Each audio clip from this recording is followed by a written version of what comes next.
Heat races round 2 about to begin. Mini Swift, you're now on grid.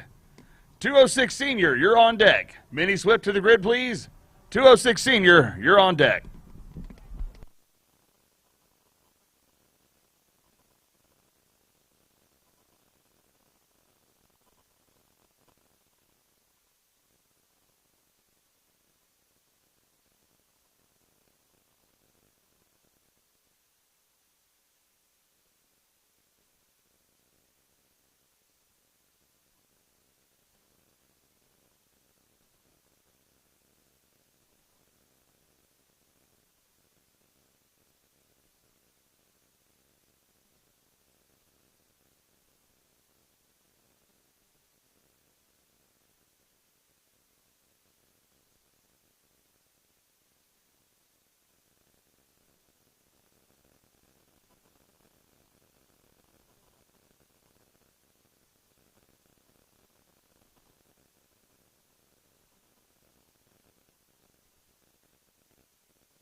So we are underway, one lap underway so far for the Allen Rudolph Racing Academy Mini Swifts, and a nice gap has been built up here for Carson Berry in the GWR Red Speed as he rounds turn number 5. At the line, it was 1.2 seconds for him back to David Ibarra.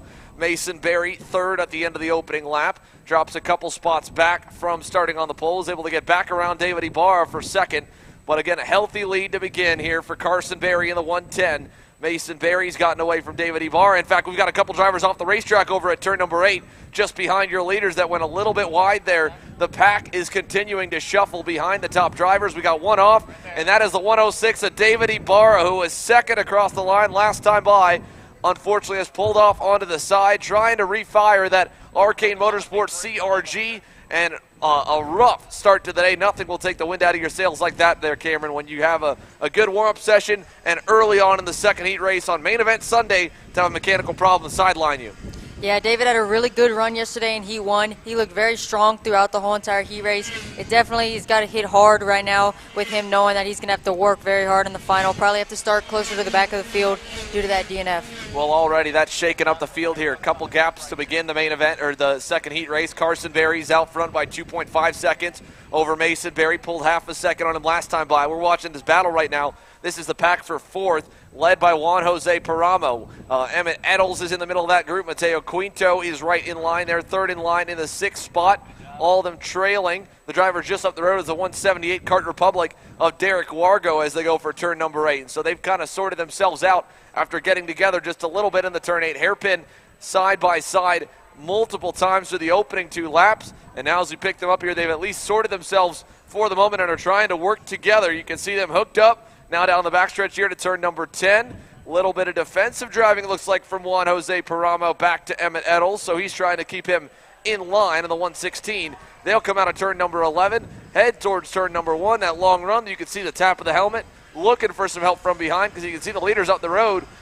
And a pass back there for the 7th spot. That is Davis Henry going at it, I believe, with maybe Mateo Quinto. Pass for 6th. So move Davis Henry up another spot. He's already up 1. Make it up 2 here to start heat number 2 as this battle for P5 or P4 on the circuit is now a little further up the road with Juan Jose Paramo and Emmett Eddles. Eddles, little carburetor adjustment, heads into turn number 5.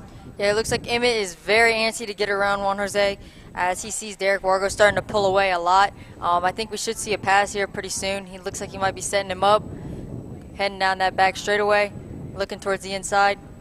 All of these heat races here set with 8 minutes plus 2 laps for the distance. There they go through turn number 8. As they go on through out of turn number 9. Nice and easy sweeper here. Still Carson Berry out front. Put another 1/10 of a second on his brother Mason Berry last time by. Derek Wargo is flying though. Last time was a 1/10 quicker than the leader. Went the quickest overall in the session as the field heads through turns 10 and 11 and rockets down that long back straightaway. You can see another carburation adjustment for the Arcane Motorsports CRG of Emmett Eddles as he trails Juan Jose Paramo into turn number 1. And you can see the pack behind is caught back up. Davis Henry has led Mateo Quinto to the rear bumper of the battle for 4th. And we'll have a 4-car party in just a moment. And you can see up the road there, Derek Wargo is making up ground on Mason Berry. He's only a second back now and continuing to close for P2 and P3 on the racetrack as they head towards turn number 5. Yeah, that time by, Derek was half a second faster than Mason Berry. Looks like he should be able to close the gap pretty soon, hopefully here in the next couple laps. Yeah, might be able to get there. Challenge for that 3rd position here as the field heads on out of turn number 3. And we got a spinner around right out of 6. Davis Henry has gone around at the exit of turn number 7. And you can see the frustration on the 149. He was up 2 spots from the drop of the green, dropped a tire coming out of that left-right-left chicane. A tricky spot that has caught a number of drivers out already today, and unfortunately it's gotten him here early on in heat number 2.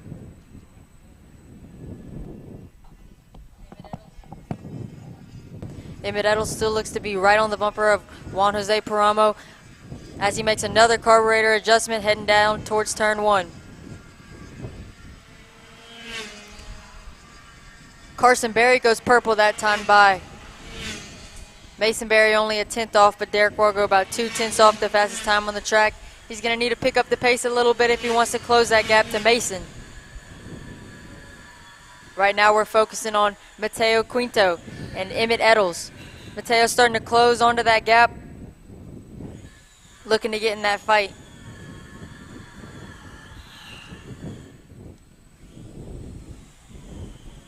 That time by Juan Jose was about half a second slower than Derek Wargo, so they're going to need to pick up the pace a little bit. Looks like Emmett Eddles is going on the outside. Through turn 9, heading back down the straightaway towards. So there they go on the run here. You can see them nose to tail. Now a good look on the inside. Moving to the outside lane at turn number 10. Juan Jose Paramo defends the bottom side. Emmett Eddles to the top side. Couldn't fully complete the pass as they come out of 10 and 11. He'll slot back in line into 5th.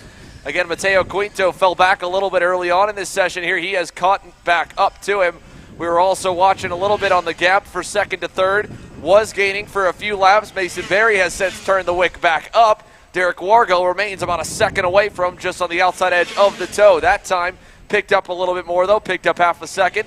Got within 0.6 of a second here. So that battle for P2 will be heating up here in a moment as we watch the fight for 4th. Juan Jose Paramo still leading the way. The 2-to-go signal should come, I believe, next time by as we'll hit the time limit here for heat number 2, and we'll get the 2-to-go signal. So battle for 4th on the racetrack, this 3-car battle led by Juan Jose Paramo, Emmett Eddles, and Mateo Quinto. Into turn number 8 here. Here is David Quinto looking inside, tucks back in line behind Eddles, doesn't make the move. All the while, Carson Berry continues to lead here to turn number 10. Yeah, Carson's got a really strong gap. I don't think he'll have really any competition coming into these last laps. But Derek Wargo's turning up the pace for sure. Maybe he might be able to close in on Mason Berry and make a fight for 2nd. Yeah, we'll see. Here comes your leader down to turn number 1. 2 to go coming, I believe, indeed, this time by. We've hit the time limit of 8 minutes and about 20 seconds a lap. So there they go onto the front straightaway. Your leader, Carson Berry, gets the double sticks. 2 laps remaining. Here's his brother, Mason Berry. Here's that fight for 2nd. Mason Berry has Derek Wargo beginning to bear down on him as they come on through out of turn number 4. And the gap about 5 or 6 car lengths. Wargo that time by lost 1/10 of a second. He picked up half a second the lap prior, trying to get there in the Kart Republic as the 178 machine continues to make up some headway here at Amarillo, Louisiana. For Derek Wargo, had a great start to the season at his home track at NOLA Motorsports Park and has been chasing the championship here at the TSRS all year long. Round number 4, when points start to kind of come into the picture. You start your year, Cameron, obviously not thinking championship. You go race to race, you look for the checkered flag, look for the best finish. At this point in the year, we're at that 4th round, we're past the halfway point, we're looking already on the final day of action. You're kind of keeping championship in your mind a little bit, especially in these heat races. Yeah, definitely. I think Derek had a good couple runs these last couple races. He's definitely close in the points. If he can pull out a good weekend this weekend, I think he can definitely jump up in the points, possibly even be looking at the championship. So here they go down through to turn number 1, a little bit wide that time for Mason Berry. He checks the gap back.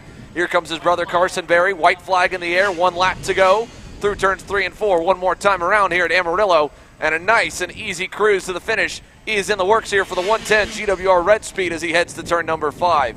Back for 2nd, Mason Berry at the line, pulled another 2/10 on, or another 10th back on Derek Wargo. That gap back up to 0.8 of a second between P2 and P3. Juan Jose Paramo, Mateo Quinto, and Emmett Eddles still fighting a little bit for 4th, 5th, and 6th as they work their way a little bit back from the leaders. They're now nearly 12 seconds back with a massive gap pulled out here for Carson Berry, who's been very consistent all race long. Right at that low 110 second mark. He went purple last time by, still at his best lap late in the session, and on the final lap here he'll head to turn number 10. Final time through for the 110 machine, picking him up out of that final sector towards the final few corners. The start sequence here on this long straightaway into turn number 1 on the racetrack, and they'll come through into the braking zone. 1 look back, no problems at all. Out of turn number 1, 2, and 3 to the finish line. Carson Berry will clinch a nice starting spot for the main with a win here in heat number 2.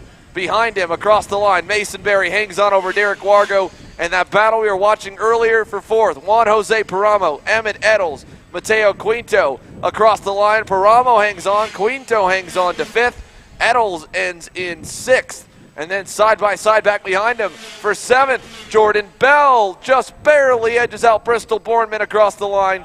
55 thousandths of a second in the side-by-side fight for P7. Matthew Duquette ends in 9th. Davis Henry obviously had that issue where he spun and then ultimately DNF'd later on, and David Ibarra out on lap number 2 after getting as high as 2nd with a great start for the 106 Arcade Motorsports CRG. He ends up down Racing from Orange County, New York. That does it for the Alan Rudolph Racing Academy Mini Swift. We're a full-service kart shop making more. They were making headway through that opening heat race on the weekend. Treg was able to cruise to the finish, no problem at all, as he looked to try and clinch that championship here 1 round early. And a dominant 206 senior season in the Cruise Racing Development 206 senior class for Braxton Treg, looking to add another checkered flag to it. Heat 2 coming up next here live on Kart Chaser. You're watching the Texas Sprint Racing Series, round 4, the Midsummer Mashup from Amarillo. All rock engines. We sell OTK parts and all the tires for all the different series. We support USPKS, SCUSA, Rotax, which is the Stars and Stripes, and the Rock Winter Tour. What we do is we try to get the drivers better by data, driver coaching, and setup. We have a lot of good drivers that come through our program. We have a lot of experience. I've been doing it for almost 35 years, and we just try to translate that to all our customers. For more info about Mike Doty Racing, you can contact us at MikeDotyRacing@gmail.com or call us at 845-551-0572. Looking for a top-level team environment that fits your budget? Look no further than AMAX Racing. We cater to customers around the country who want driver coaching, tuning assistance, hospitality, track support, and a family race environment. Our race schedule is support available at all levels, from club and regional series across the Midwest to top-tier events such as the TKNA Grand Nationals, the U.S. Pro Kart Series, and the SCUSA Pro Tour. Whatever level you may be at or want to get to, AMAX Racing can get you there.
Welcome back here live from the Amarillo Kart Circuit in Northwest Texas. A long trek out here for over 180 plus Texas Sprint Racing Series drivers, and we're getting set to get underway with 206 Senior presented by Cruise Racing Development. Braxton Treg right there centered on your screen in the 684 will line up on the inside of the 605 with Tyler Stevens, who was quickest in Friday Happy Hour. However, yesterday was all about making more, and Braxton Treg putting a nice and healthy gap on the field.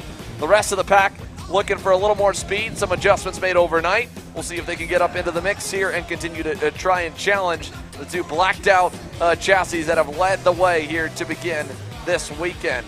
If engines are fired, they're getting the kart recovery vehicle with a few broken down go-karts off the racetrack as Raleigh Can joins you back up here in the booth for the full-size adult, senior, and master classes. Riley, this one obviously a calm and controlled opening heat race here for Braxton Treg. Macon Moore was happy to follow him here. Obviously, you'd think maybe for Heat 2, all right, Braxton, you got a heat race win. He'd want to be the leader in this case. Yeah, we saw a lot of really good teamwork yesterday. I mean, we saw Macon Moore and Treg working together so well, and yeah, you might be right. It could have a little switch off there.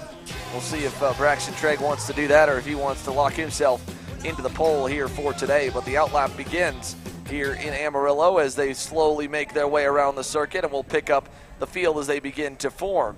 It's been, again, a very nice and easy start to the weekend here for Braxton Treg and company as they get set for more action. Tyler Stevens, again, qualified on the outside of the front row, quickly got shuffled back to third early on in that first heat race, and then wasn't really able to kind of hang on as the two leaders slowly built a nice and healthy gap, about a second and a half by the checkered flag, to the point Braxton Treg was waving to our camera guys on his way around.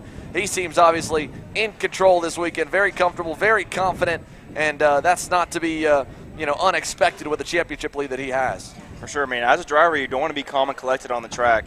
You want to be able to hit your marks and just be relaxed the whole time, and it was super obvious that Treg was just chilling the whole time. Yeah, he was definitely happy to be where he was, and he looks ready to go as he brings the field together. They'll slowly form up. Again, it's Braxton Treg starting on the point alongside Tyler Stevens. Macon Moore will start to the outside of row number start to the inside of row number 2 alongside Kelvin Ching. Go back, got one of the Wolf brothers down on the inside of row 3. Braxton Treg has them down at a crawl as they slowly inch their way towards the zone here. He's trying to get them just about parked. Just a couple miles an hour, a very slow start. They're going to be down in the clutch engagement range on the RPMs.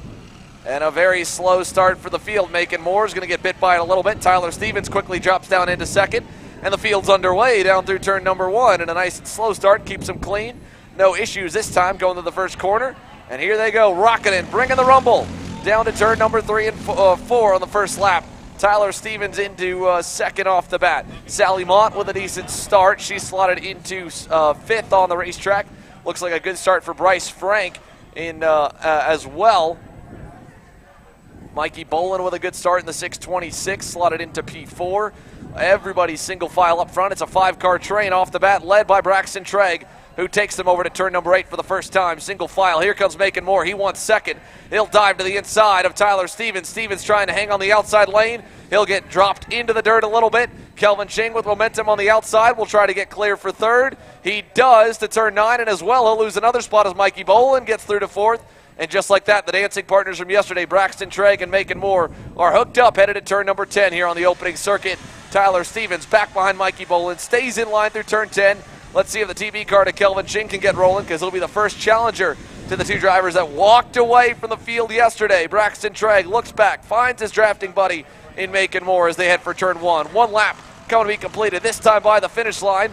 And we'll get an idea of where they are as Mikey Bolin's going to go back down to 5th. Oh, big contact. I believe that might have been Caden Wolf popping up in the air on the comp cart, trying to get to the outside of what looked to be Mikey Bolin. He's dropped all the way down to 8th across the line, and that separated the packs right there. So Tyler Stevens trying to make a move to get himself back up a spot, broke up the grouping, and Kelvin Ching now has no help from behind. He's going to have to be absolutely perfect to hang on, because you can be as good as you are here in third, but when they start pushing away, once they hit the limiter, it'll be tough for Kelvin Ching to hang on to these top two drivers. Yeah, the biggest thing for him is he just cannot lose that draft. We saw how powerful it was yesterday with these two, and if he wants any chance to get the win, he has to stay there with him. Yeah, he'll have to be right on the marks here every single corner. No mistakes allowed for Kelvin Ching at this point. Braxton Treg takes another big look back. Sees Macon Moore pushing him. Sees that gap starting to open to Kelvin Ching there in third,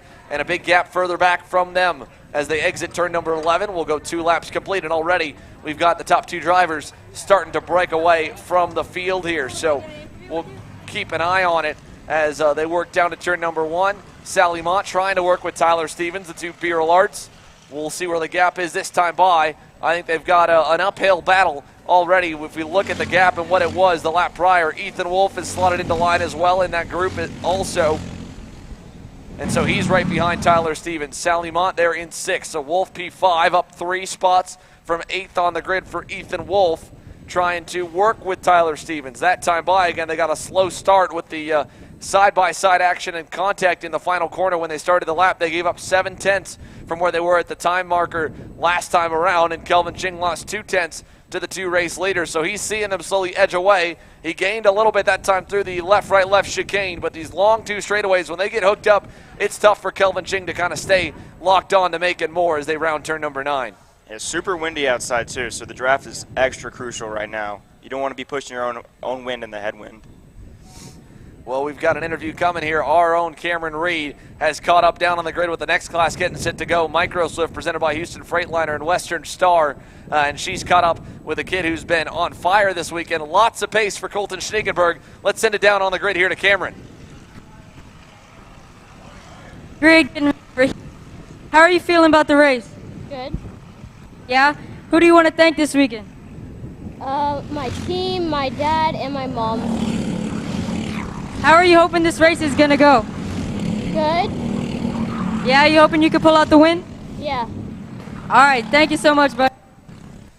All right, Colton Schneegenberg, straight and to the point. That kid is laser focused, Riley. No doubt about that. Yeah, definitely. He's the youngest one of the youngest ones on the grid for this class, and he's already showing so much speed. Full send everywhere. Yeah, 7 years old at the very bottom of the age bracket for the Micro Swift, 7 to 10 years old. And again, Cameron Reed continuing to talk to a few of those micro drivers as the 206 seniors have kind of found a nice little groove. Braxton Trigg and Macon Moore pulling away from Kelvin Ching. They pulled another 2/10 on him last time by. He's on the verge of losing the toe here this time around.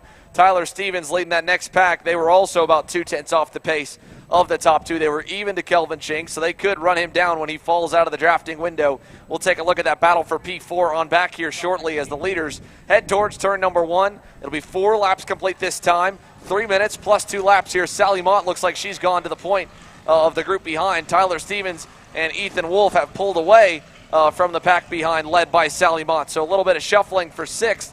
Here is your group 4th and 5th, and they are hunting down Kelvin Ching. That time by Ching, a 15 flat.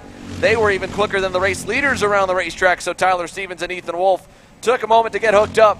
Now that they were 3/10 better than Ching and about a 1/10 of a second better than the top two of Braxton Trigg and Macon Moore headed through turn number 5. And not a great start for Tyler Stevens in this heat, but he's sitting here hooked up with Ethan Wolf, and looks like they can catch Calvin Ching. Yeah, they might be able to get there here as they come out of turn number 7 here towards turn 8. They'll rock it on through into that hairpin section once again. And as we look through the field, we'll pick them up when they head out of turn number 8 towards turn number 9. Tyler Stevens, Ethan Wolf, nose to tail, single file through turn 9. A little bit of separation, but you'll see that draft come into effect here towards turn number 10. Quickly, he'll close that gap from 2 car lengths down to 1, down to just a bumper, headed into 10 and 11. Rocco, you're our only camera guy at the moment. Franco and Mike. Looks like a little bit of a gap is getting pulled between Stevens and Wolf. See if Wolf isn't falling back, or yeah, we'll monitor the gap here to see if Kelvin Ching makes up loses any more ground to him when they come across the start finish line here this time by to turn number 3.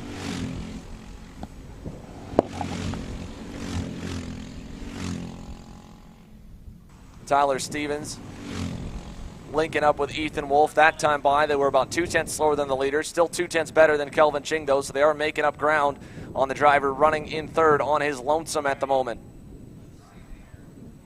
Camera 2 is down. Camera 3 is still down. We're working on it now.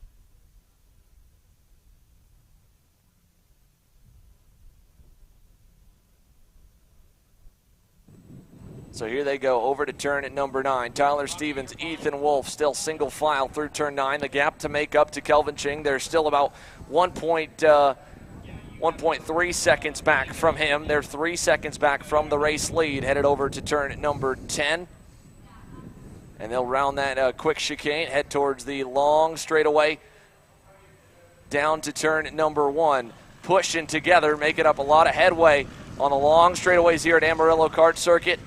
And now I think they should be well into the drafting window here. You can see them fit into the same frame this time by. Okay, Nick, you're good. Down to turn number 1. What's the gap at the line? 7/10 of a second. They were even to the race leaders. They picked up half a second on Ching that time by. He looks back, sees company is coming. So Kelvin Ching is in trouble. Tyler Stevens is now going to start to get a sniff of the draft on the 2 long straightaways as they go through turn number 5. You're down again. Yeah, Chang needs to keep hitting his marks. He needs to stay relaxed. He can't get flustered by that gap closing up behind him, but he just needs to keep going. Yeah, needs to try and close up a little bit if he can as the field works its way over to turn 10. All right, we got no link at all. The winds are really messing with you guys right now. Franco, you're good. Should be 2 to go this time by.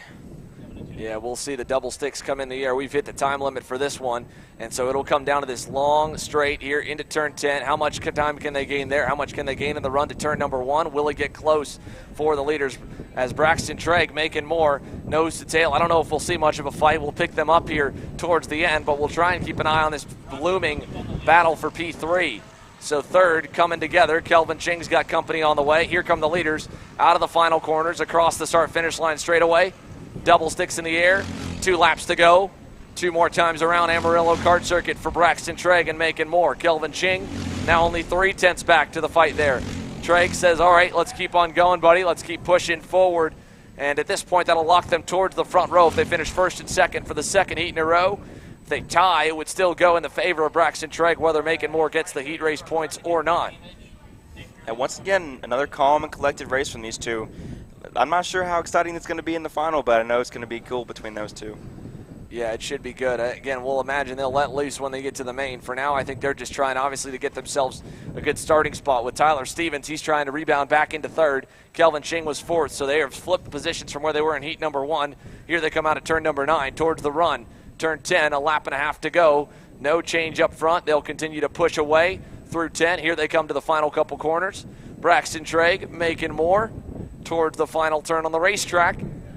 And the wind continuing to pick up here. A nice little kind of across the racetrack, so not a headwind or a tailwind really for either one. Doesn't affect the toe too much.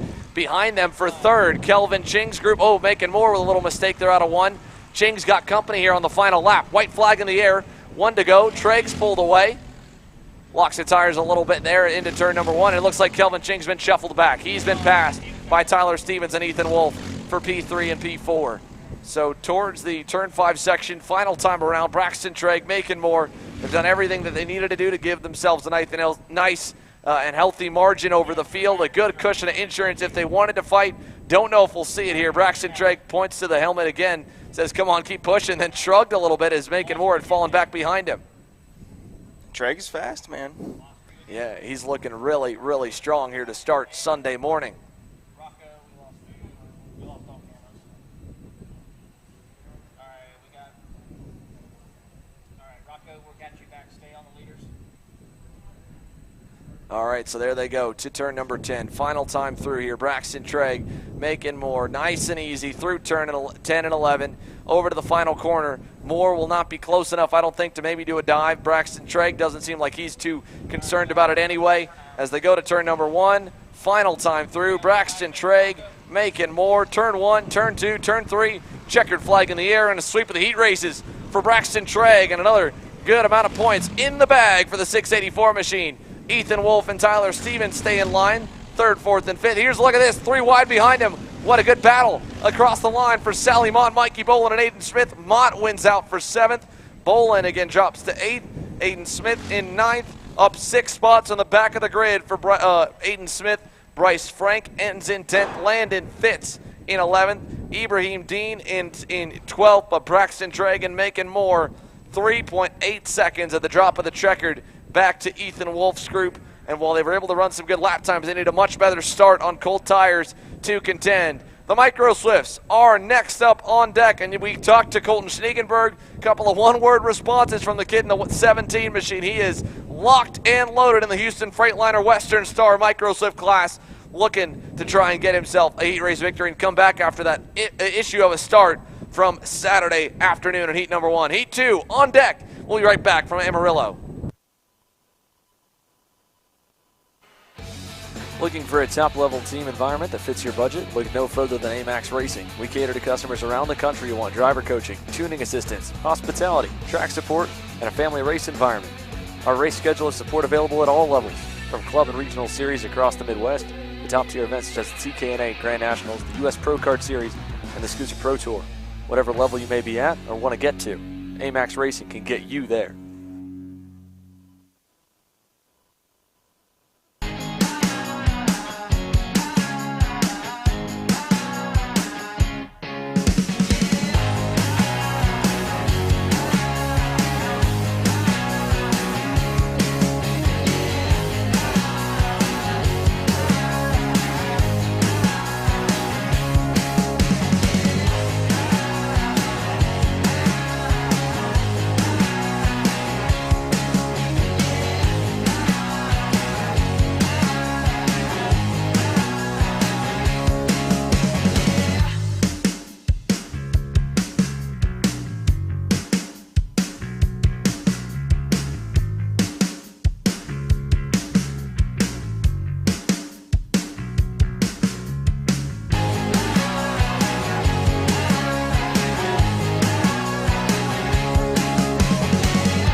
USA, a top-level performance team with unmatched hospitality, offering a full-service driver development program with year-round testing available in Miami, Florida, and the official North America racing team of Parolin Racing Chassis.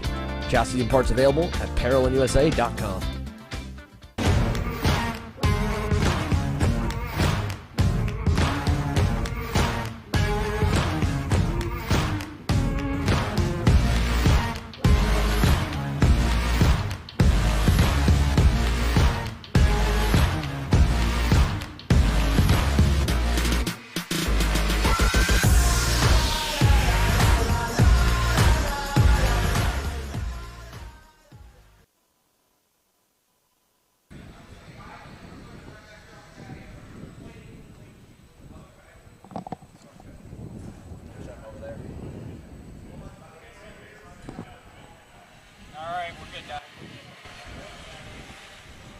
Here we are underway for the Micro Swift division presented by Houston Freightliner and Western Star. Colton Schniegenberg, nice and easy start, much better than Saturday afternoon. Matthew Cagle slots on into second right behind him, then Paxton Dyson into third as they go through turns 5, 6, and 7.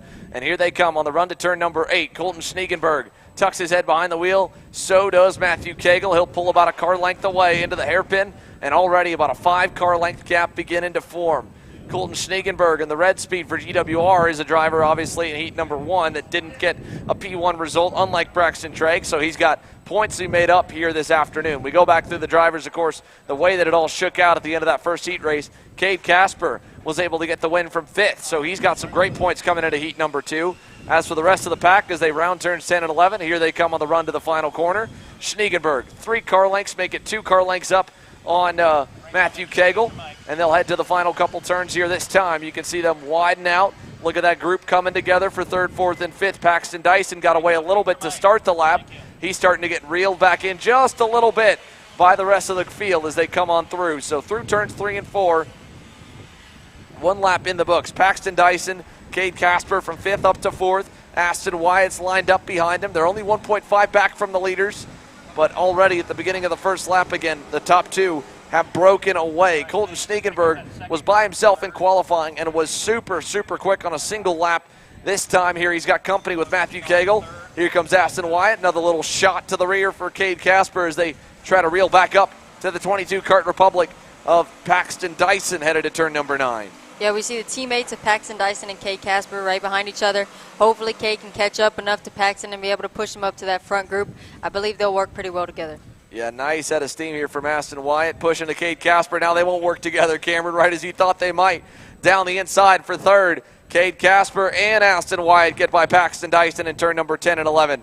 And they'll take them over to the final couple corners. Here's that big run on the straightaway into turn number 1. And move Cade Casper up to P3. Now 2 spots gained. That would put him tied on the points to Colton Schniegenberg. He'd lose the tiebreaker if Schniegenberg wins due to Schniegenberg's pole award in qualifying. But a good round of points here for Cade Casper, setting himself up for a front row starting spot if he can continue to climb forward or even just stay where he's at. That time by with the push from Aston Wyatt, they were purple, about a 0.5 tenth better than the leaders. If they can hook up again, they might be able to start to reel in Colton Schniegenberg and Matthew Cagle for the lead. Cade knows he's fast. He's trying to just put together a good lap. And with the help of Aston, he's hoping that he'll be able to catch the front runners. I mean, that time by, they were 0.5 second faster. So I think they should be able to close the gap if they stay on this pace. Yeah, here they go over to turn 9. Couple cars between them all there. A little bit of a gaps all around.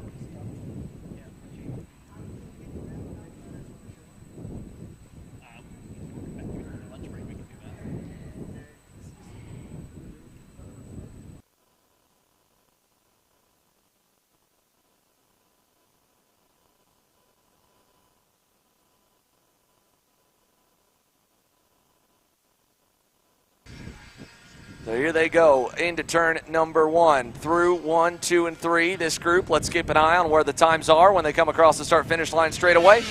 Colton Schniegenberg, Matthew Cagle go by, 1:11.3s for them, a 1:11.3 for Cade Casper, so he's even to the race leader, still about 1.4 back. He's Just so close, Cam. 1.2 back from the rear bumper of Matthew Cagle.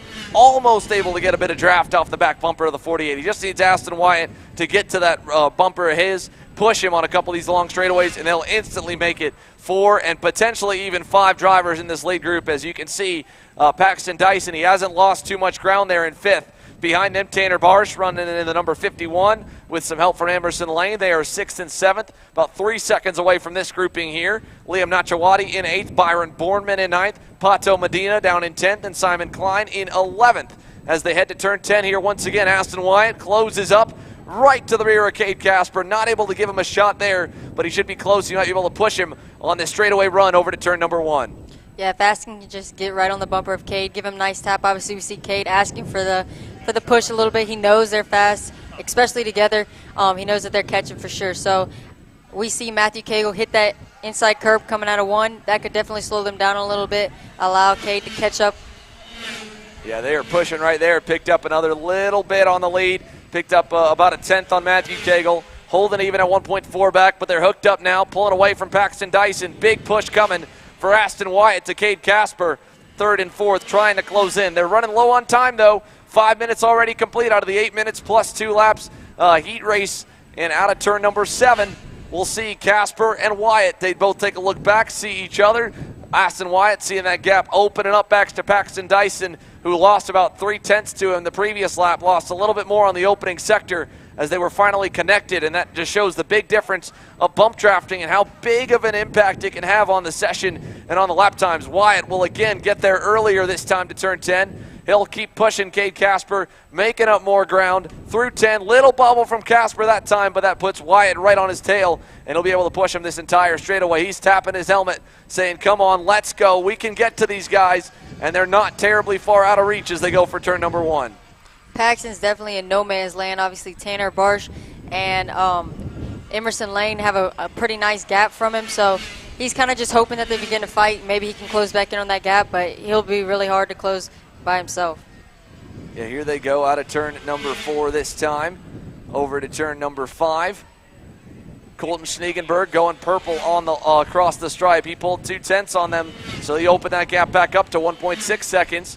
Your leader doing a great job here keeping Matthew Cagle at bay and lowering the pace of that lead group quicker and quicker each time. A 1:10.85, fastest lap of the session for the 17 of Colton Schneegenberg and the GWR Red Speed as they go for turn number 9. This time by, it should be about 3 laps to go, I think.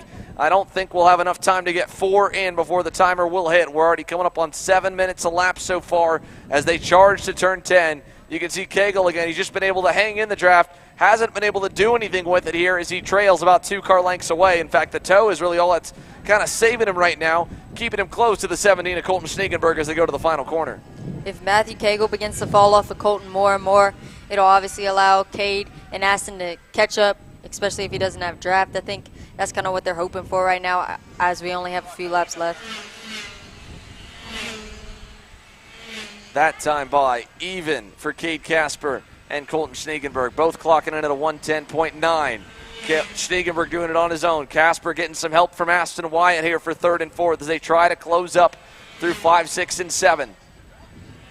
All in all, again, a solid run for Colton Schneegenberg, and he's been putting in lap times that drivers are putting putting in while they're pushing together. Aston Wyatt has been a great and loyal pusher all session long. However, when the 2-to-go signal drops, when does he want to go into 3rd? Do you think at least he knows he could probably wait till the final lap, give them one more time to try and get a little bit closer? And if Matthew Cagle can put a couple good corners together, again, he could challenge for the lead, and that would open the door for company to join them up at the front of the field. He got a great run out of turn 10 and 11 this time. Let's see if there's anything for the lead headed to turn number 1. Here they come. Colton Schneegenberg has Cagle on the tail. Going to push him into turn number 1 this time. Stays right there, gives him a little room in the braking zone. Schneegenberg goes wide, little bobble, but he ultimately gathers it up nicely. Cagle had to get off the gas, and that gives him some breathing room headed to turn number 3. Yeah, that was two to go that time by. Obviously, Matthew, I think he might actually try to make a move if he's close enough for the lead. Obviously, he really wants those points after not having the best run in Heat 1. But if Matthew can make a change for the lead, then that should help Cade Casper and Aston Wyatt kind of close that gap a little bit. potentially give them a chance. And when we're talking in heat points here, if Matthew Cagle gets through for the lead, Colton Schneekenberg falls to second and give Cade Casper the pole position starting spot for the main event later on this afternoon. Again, if you want to watch the main events, you go to youtube.com/kartchaser/join. Become a premium member at $9.99 a month, and you can watch all the main events here from this weekend here at the Texas Sprint Racing Series simultaneously. We got a broadcast going up at Cincinnati, Ohio for the Route 66 Sprint Series. The third round of that championship at their midway point of their 5-round season. Now you can see Matthew Cagle made a bigger mistake on the back sector of the racetrack this time by. That gap's up to 4 car lengths. It's given some tow now to the group behind with Cade Casper's company. White flag in the air. Will they be able to get there to second? Can Cagle put a good lap together to get back to Schneekenberg at the line? Purple lap for Aston Wyatt. Best lap of the session for Cade Casper as well. They picked up a 1/10.5 on Schneekenberg, picked up 3 to 4/10. Look at the run they'll get, now getting the toe off Matthew Cagle. They're down to 3 car lengths away, headed through turn 5. Yeah, Cade Casper and Aston Wyatt are starting to catch big on Matthew Cagle. I think they should have a good run as they head down this back straightaway. Getting that nice good draft, heading into turn 8. They got a long sweeping left-hander through turn 9. If they can get a good run through there, they could possibly get in a solid draft heading down that back straightaway to turn 10. Looks like Aston isn't quite there on the bumper, but he's in that draft. He starts to close up. Almost there. Here comes Aston Wyatt, pushes Cade Casper. They'll get one maybe last-minute dive heave into turn number 1 on Cagle. If they really work together, Cagle knows it's coming. This is the fight for second. Colton Schneekenberg has the lead locked up. Here comes Casper. Bumper. Looking. Aston Wyatt's going to look on the inside for third. Side by side. Not going to get it done. Colton Schneekenberg will win heat number 2.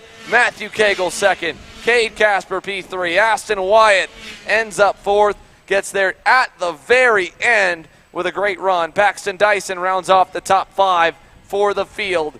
An awesome, awesome finish here for Micro Swift, right down to the wire. Just nearly came there and comes up a little bit short here for Micro Swift. Let's take it to the rest of your top 10 for the Houston Freightliner Western Star Micro Swift division. Again, Colton Schneekenberg wins out over Cagle, Casper, and Aston Wyatt. Paxton Dyson was there early, faded around the midway point of the session, ends up still in 5th with a healthy gap back from him.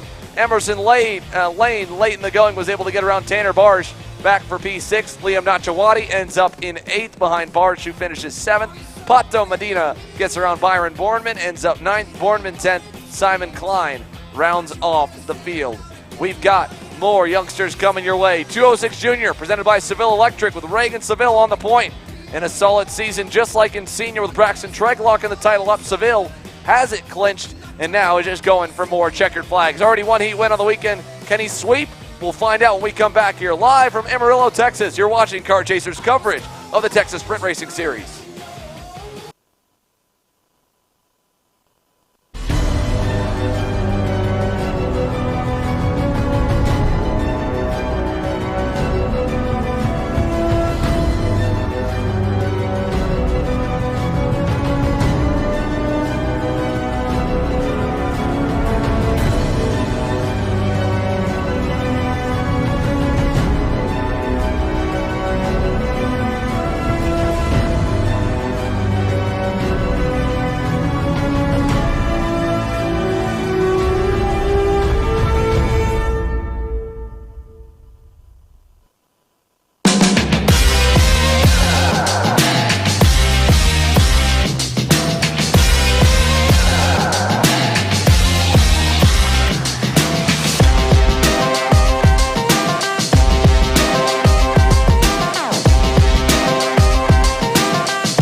Kart Store USA is a kart parts supplier that racers and retailers can count on when they need reliable advice and service.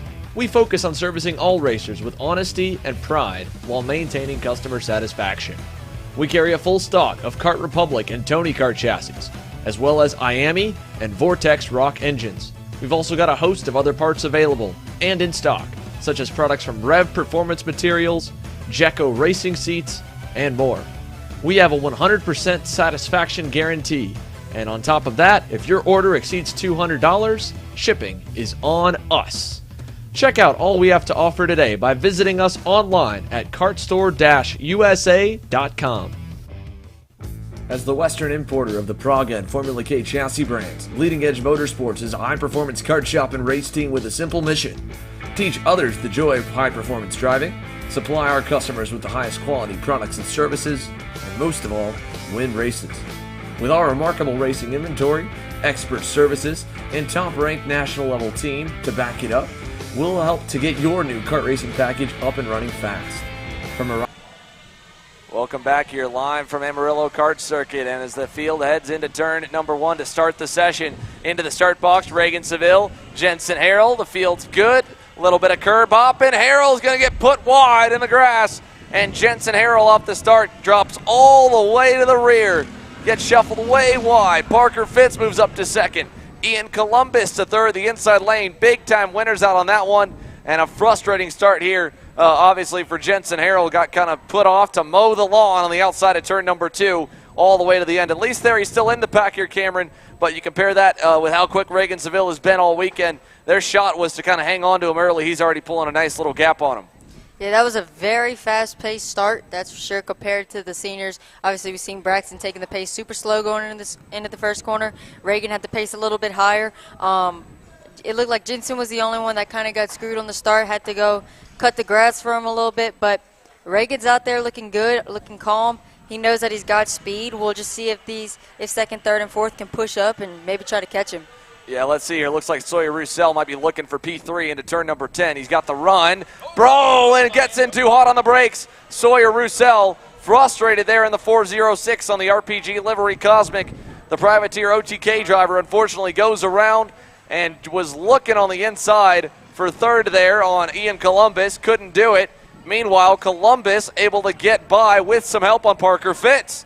So all that has changed that group once again. And now Jensen Harrell picks up another spot there with Sawyer Roussel spinning around. So we'll see how many more spots Jensen Harrell can make up through the field as Seville gets a 2-second gap. That'll put him well out to pasture here to begin heat number 2 for the 206 juniors.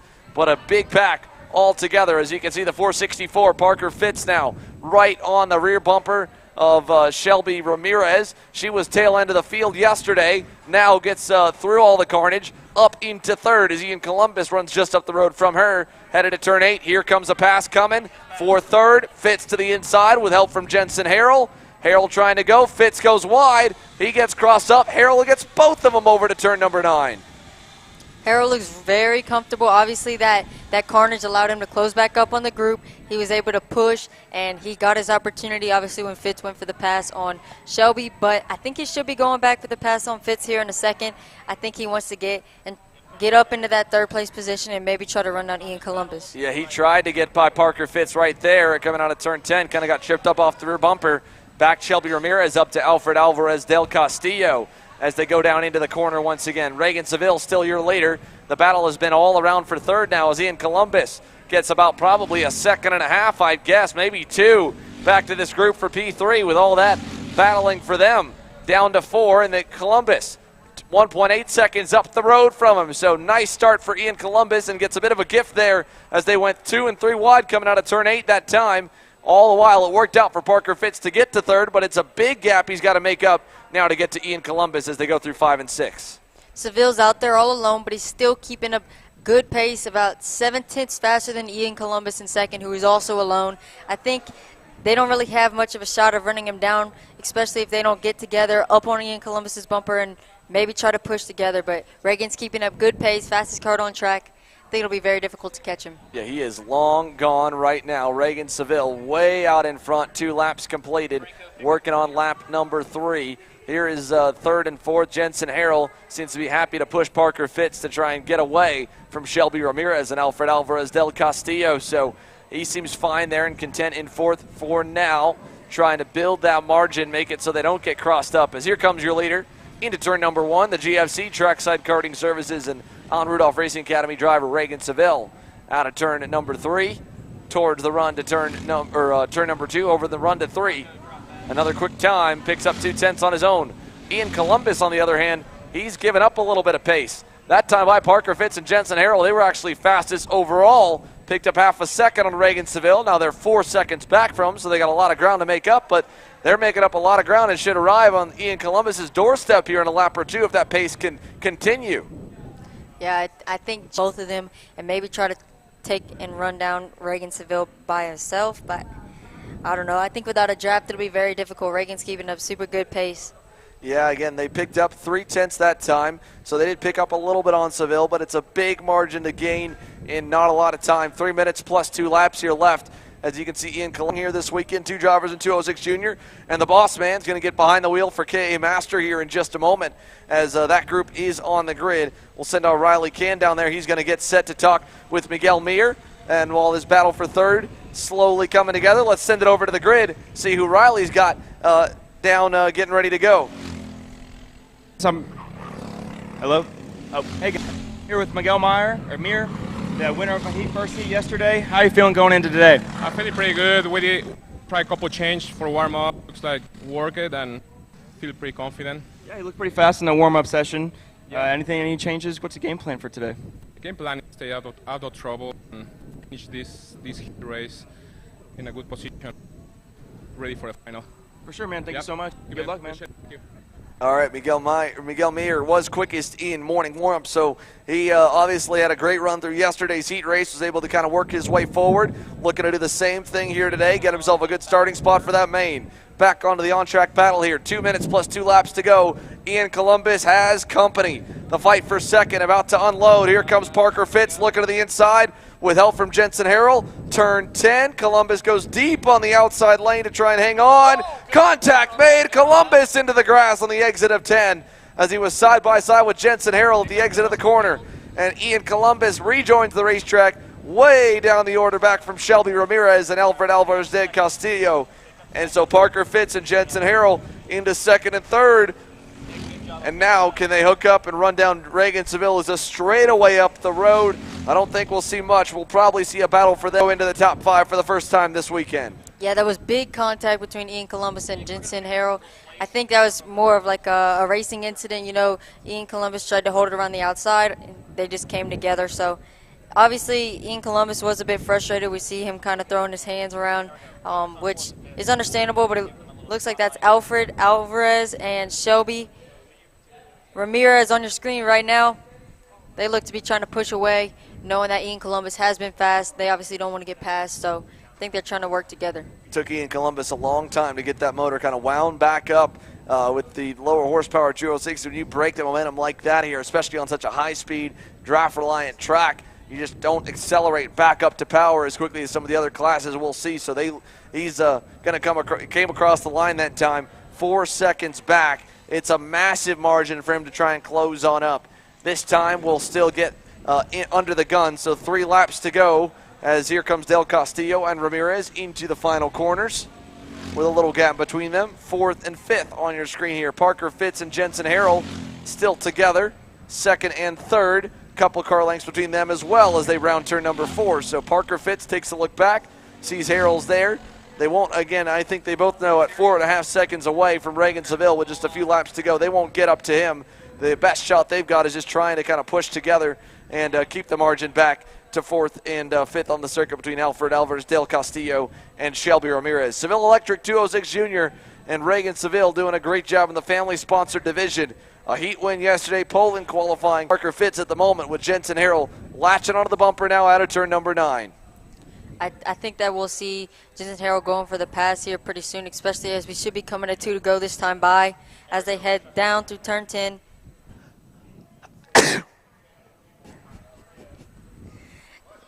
Jensen Harrell's all up on the bumper of Parker Fitz as they go through turn 11, through turn 12, and head up back towards turn 1. Reagan Seville's still looking super strong. Like you said, I don't think they'll be able to catch, especially they get 2 to go this time by. Reagan Seville out front. He's got a nice solid gap. He went purple that time. He's about 4.4 second gap. So he's continued to open that gap. But Jensen Harrell was able to go faster, 1/10 faster than Reagan Seville that time by. They are pushing nose to tail, but with only 2 laps to go, they won't be able to do anything. The fast lap honors now switch from Parker Fitz to Jensen Harrell.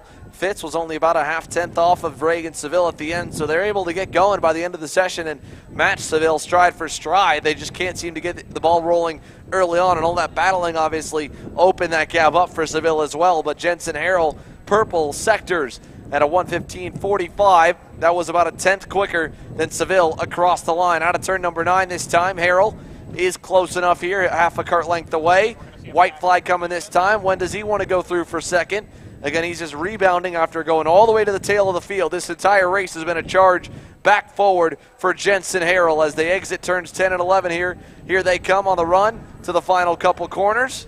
White flag going in the air. 1 lap to go in 206 Junior, presented by Seville Electric. One more time around for Reagan Seville. Hopping the curve there for Parker Fitz. Little break in momentum. Jensen Harrell will push him, and they go down the front straightaway here this time. One more time around. Curious to see if we'll see any passing attempts from Jensen Harrell. We know he has good speed. He's still holding the purple lap.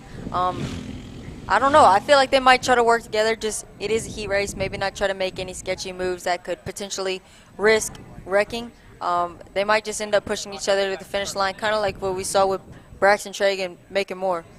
Well, here we go in the run to turn number 8. Reagan Seville, nice and healthy margin over the pack. No stress whatsoever. He's put some consistent laps in. Last time by another lap similar to that of his best.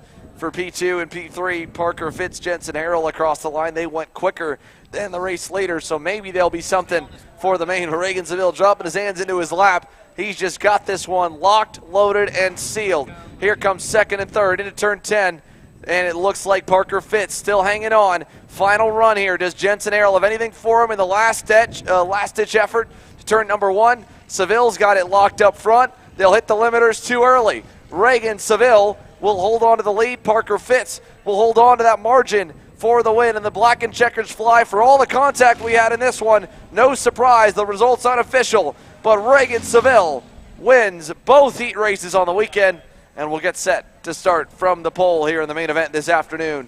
He's got the KA Juniors coming up later. Shelby Ramirez, something must have happened there late in the session. Alfred Alvarez del Castillo comes across the line all good. Ramirez yet to cross. Ian Columbus will end up in 5th. There's Ramirez, so must have had something happen there in the fight for 4th on the final lap. As we focus on the fight for 2nd, it didn't really end up amounting to much, and there was must have been some fireworks there for P4 and P5. So Ramirez in 6th. Sawyer Roussel, a DNF, unfortunately, they'll have to clear the racetrack for him.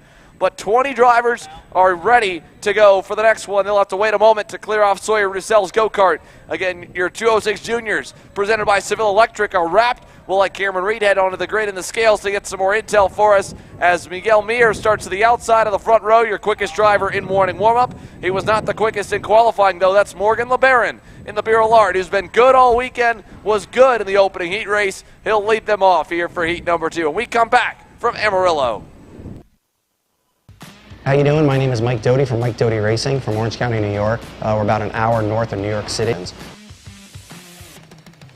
We sell OTK parts and all the tires for all the different series. We support USBKS, SCUSA, Rotax, which is the Stars and Stripes, and the Rock Winter Tour.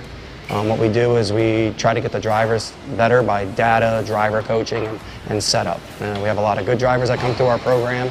We have a lot of experience. I've been doing it for almost 35 years, and we just try to translate that to all our customers. For more info about Mike Doty Racing, you can contact us at MikeDotyRacing@gmail.com or call us at 845-551-0572. Looking for a top-level team environment that fits your budget? Look no further than AMAX Racing. We cater to customers around the country who want driver coaching, tuning assistance, hospitality, track support, and a family race environment.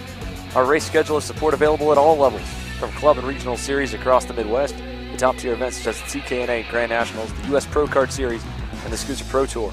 Whatever level you may be at or want to get to, AMAX Racing can get you there.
And welcome back here to the Amarillo Kart Circuit.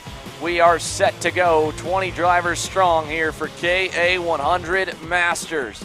On the pole, Morgan LeBaron is outside right there on the number 1. Miguel Mir will start to the make up the first row. James Lundberg and Randy Russell make up row number 2. Robbie Mott was making up a lot of headway in heat number 1. He starts 5th once again here on the inside of row 3 alongside Mr. KRS, DJ Ortiz. Dex Nakeen and Kyle Uczynski, row 4. Neil Faulkner, Kyle Walther, row number 5. Into the start box, an even start up front here, and there they go down to turn 1. How do they all shake out? Looks like everyone makes it through this time, and a good start for the field. No casualties in the opening corner, and a great start here for the top 2 as they pull away to turn 3. Yeah, great start by LeBaron and Mir, pulling away quick. We have 3rd and 4th with Lundberg and Russell behind. Looking like they're going to pull away. Yeah, looking pretty good here for the field as they go through turn number 5, 6, and 7. Again, James Lundberg, decent start, trying to maybe reel back in the leaders already. It's a 3-car lane gap. Here comes Mir, going straight to business. Turn 8, inside and clear for the lead. A little bit overshot, but he's going to hang on to it into turn number 9. Miguel Mir to the top spot here as they go through the sweeper on the opening lap. He was going right to it, said he felt really good. Obviously, quickest in warm-up. A lot of confidence in that Lando Norris kart number 1, a winner from last round. And look at this, more passing for LeBaron. He'll lose 2nd, lose 3rd, as down the inside goes James Lundberg and Randy Russell. Here comes Robbie Mott, little adjustment made on the carburation for him as the field rockets into turn number 1. Here comes Robbie Mott to the inside of Randy Russell. He'll take over P3. A quick downfall for LeBaron. Not sure what happened to him. It looks like he's having a little bit of engine issues. Yeah, he's still working on that car. Problems for Morgan LeBaron as Robbie Mott tries to hang on with Randy Russell. Little adjustment, kind of got back going this time into turn number 5. All the while, Miguel Mir starts to build that gap a little bit bigger here through 5, 6, and 7. Yeah, this is great for Mir. He's just letting himself get out and just settling in, putting in for the great race, and hopefully he can have a great spot for the final. So Miguel Mir able to across the line, clock at 1.1 seconds up on the field. You're watching right now Morgan LeBaron trying to see if that motor issue has subsided for the moment. He's trailing Randy Russell, who has lost a lot of ground in this opening sector to Robbie Mott. Mott was quick to get by him at the end of that long straightaway, and now he's starting to pull away a little bit from the Cosmic driver. LeBaron, DJ Ortiz on your screen as they come around turns 10 and 11. Another adjustment here for LeBaron coming. Here comes Ortiz, looking inside, turn 1, and the Kart Racing Solutions Tony Kart to the inside and through into the top 5 for DJ Ortiz on Morgan LeBaron. He shakes his head. Definitely still struggling with an issue there. Could be a number of different factors, obviously, on that K100 motor of what's holding Morgan LeBaron back, unfortunately, but not a great start here to this second heat race for your pole sitter. He's down to 6th already, and there's more drivers coming. Kyle Uczynski and Dex Nakeen are still right there. That pack goes all the way back to Kyle Walther and Scott Cherry as well, and even Vincent Clement. I mean, it's a big midfield at the moment, while out front Miguel Mir is starting to put some good laps in, pull away a little bit from the field. Lundberg's 1.4 back. Robbie Mott, 0.8 back, was a little quicker than everyone else behind him, but he was not any bit faster than the top 2 drivers. Yeah, Mott looks fast, but not fast enough so far from what we've seen. He's 0.3 down on Lundberg in front, and even greater, even a half a second off of Mir on the lead. Yeah, major gap for them here as they come through turns 10 and 11. Here comes the run to the final corner. You can see Mott, I think, has made up some ground this time, getting into the toe, though. And LeBaron looking back on DJ Ortiz for 5th. He'll retake that 5th spot away. Ortiz, crossover move. Side by side, he'll lose momentum. LeBaron gets through. Here comes company for Ortiz, turn 3. Kyle Uczynski wants the 6th spot, and he'll take it away. It looks like LeBaron figured out his issue. He's looking fast again. Starting to put the hammer down a little bit, make up those spots. We said Robbie Mott was looking quick, not quick enough last time. By that time, he was quick enough. Purple lap for the number 205 Tony Kart driver, Mr. Riptech. Robbie Mott, 2.2 seconds back from the lead, only a couple tenths away from 2nd. LeBaron as well, closing in on Randy Russell here for 4th. So we got a battle looming for 2nd, battle looming for 4th on the racetrack. I think 2nd could come as soon as turn number 10 as they work their way around turn 9. Here they come on the run to the long straightaway. Morgan LeBaron will get a big run to the bumper of Randy Russell by the end. Robbie Mott still not there just yet for 2nd, and Russell pulls away a little bit as LeBaron clipped the curbing and turns 10 and 11 this time. You can see LeBaron's getting a little flustered here. He's pushing maybe a little too hard, making some unnecessary mistakes after being on the jets for so long, losing those spots. But he's looking good now. Yeah, that was a smooth corner, turn number 1. That was what he needed here towards the front of the field. You can see Robbie Mott. Here we go. We'll pick up this battle for second. Mott's closing in on the fight. 1 car length back from James Lundberg. He was quicker again than the leader last time by. 2/10 better than Miguel Mir. Knocks the gap down to 1.9 seconds away from the top spot as the Lando Norris car continues to pull away. Here's Mott onto the rear of Lundberg. Closes up, turn 8. Does he go to the inside here? No, he stays right in, pushes him into the hairpin on the right-hander. That corner, obviously, Riley, it's a decent passing zone. We see some passes made there already this session, but there's a few ones with longer braking zones where maybe you can get away with getting a pass there and not lose as much time as you would in turn number 8. But this track does have a few. Robbie Mott likes that zone at the end of the long straight turn number 1. Maybe that'll be where he goes this time, but he needs a better exit than what he's been getting out of turn 10. You can see that James Lundberg gets a great launch onto this long straightaway, kind of keeps him out of range going to turn number 1. Yeah, like you said, going through turn 8 is such a crucial corner for the whole rest of the straightaway. We lead down after 8, going through the long lefter of 9, down the back straightaway. It's huge. If you can't get a good run through there, it's going to kill you for the rest of the lap. Here they come out of turns 3 and 4. We're up at the 6-minute marker here, so just about 4 laps to go for the field. Into turn number 5, Lundberg over Mott.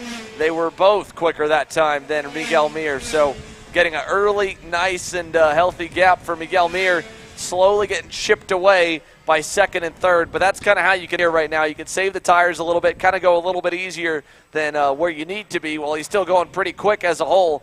Miguel Mir can kind of keep that pace just even, watch that gap, take looks back every once in a while to monitor it. He'll end up with a nicer, less used set of Vinco blue tires come the main event this afternoon. Yeah, I was talking to Mir on the grid before the race, and he just said he wanted to stay out of all the business. He didn't want to be involved in any kerfuffle or anything like that on the track. Yeah, he did exactly that. Went to the lead early with LeBaron's problems that kind of shuffled him back. Miguel Mir, obviously, in the championship fight here for the Texas Sprint Racing Series, put himself right into the mix with a big win at North Texas Carters in Denton just a month ago. And now here, or a big run in Denton, my apologies. Not the win, my bad, Riley. I'm a little bit off, but I haven't been here, so that's my fault.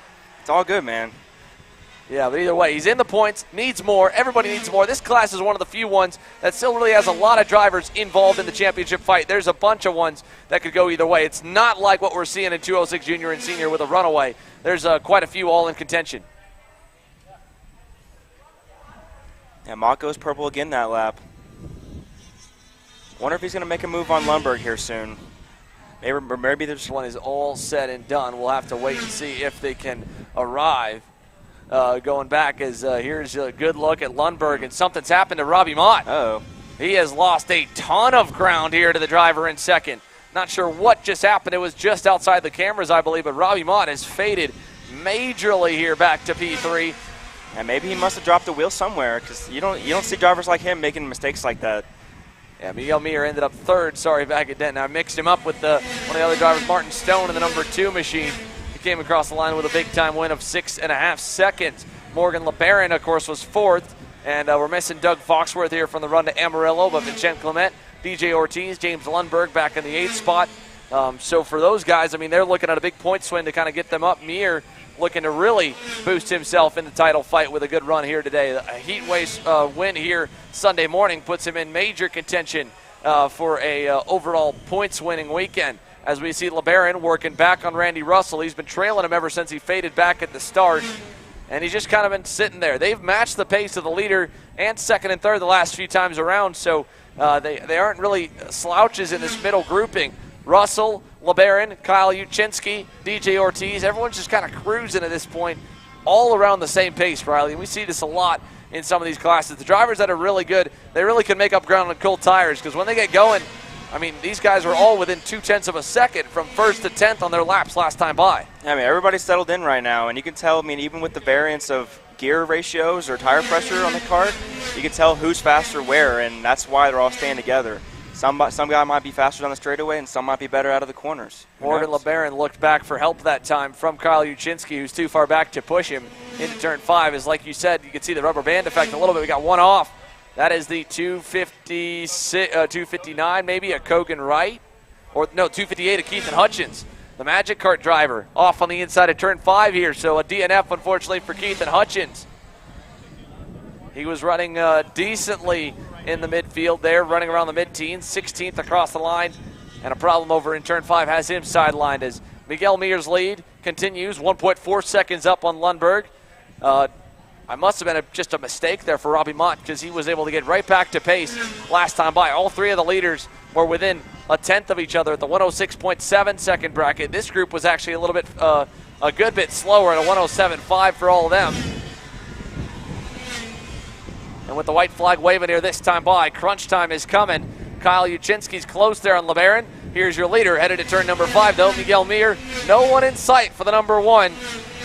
And a dominant run through heat number 2 will give you a huge boost of confidence here. Sometimes it's kind of can go both ways when you win a heat race like this going into the main. You can psych yourself out thinking you've got the field covered, be overconfident, not make some more speed in that main event later today. Yeah, it's a big confidence booster, but it also makes you really aware. You have to be ready for anything. You can't get caught sleeping like we've seen in the past from some of these drivers. You know, Robbie Mott is super aggressive, and he'll pull the trigger whenever he sees fit.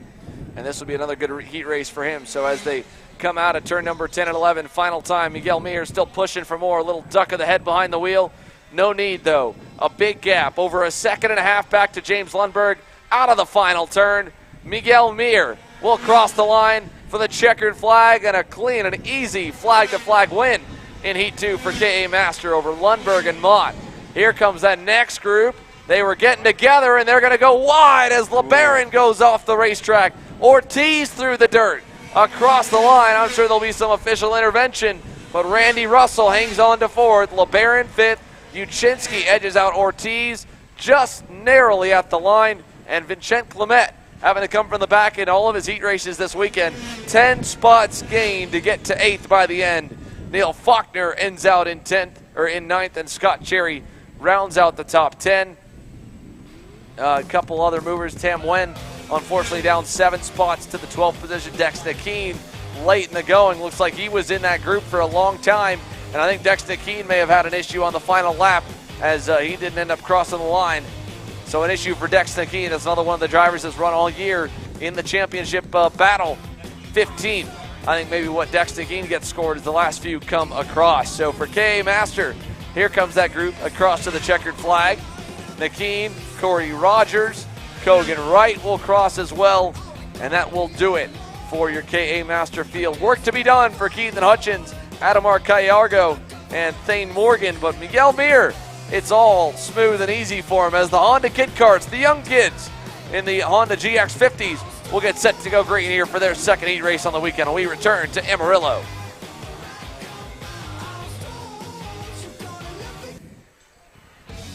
Looking for a top-level team environment that fits your budget? Look no further than AMAX Racing. We cater to customers around the country who want driver coaching, tuning assistance, hospitality, track support, and a family race environment. Our race schedule is support available at all levels, from club and regional series across the Midwest to top-tier events such as the TKNA Grand Nationals, the U.S. Pro Kart Series, and the Scooter Pro Tour. Whatever level you may be at or want to get to, AMAX Racing can get you there.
USA, a top-level performance team with unmatched hospitality, offering a full-service driver development program with year-round testing available in Miami, Florida, and the official North America racing team of Parallel Racing Chassis. Chassis and parts available at ParolInUSA.com.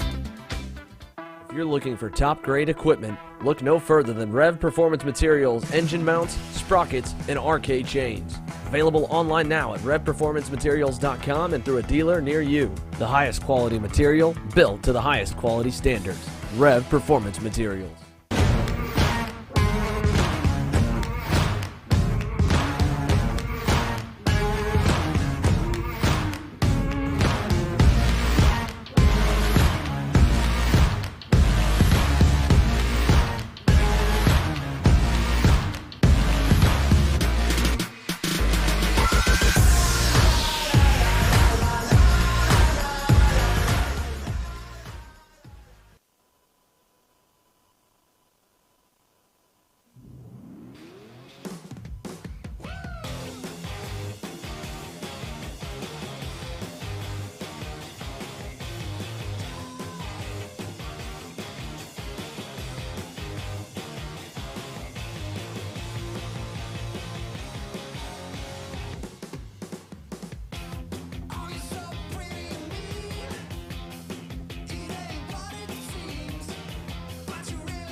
Here we are with the green flag here with the kid karts. Looks like everybody got away with a clean start.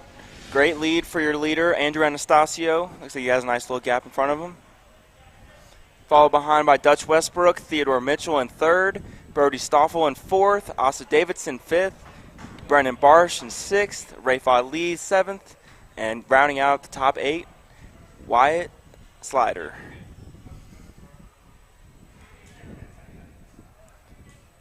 Looks like there's a little bit of a battle brewing with Westbrook and Mitchell.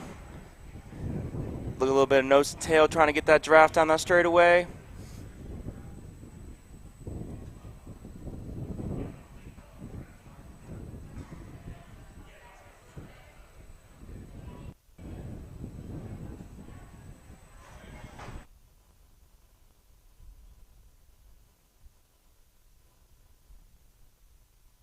Big toe coming down that straightaway. All the way down into turn 10. About to go down the backstretch.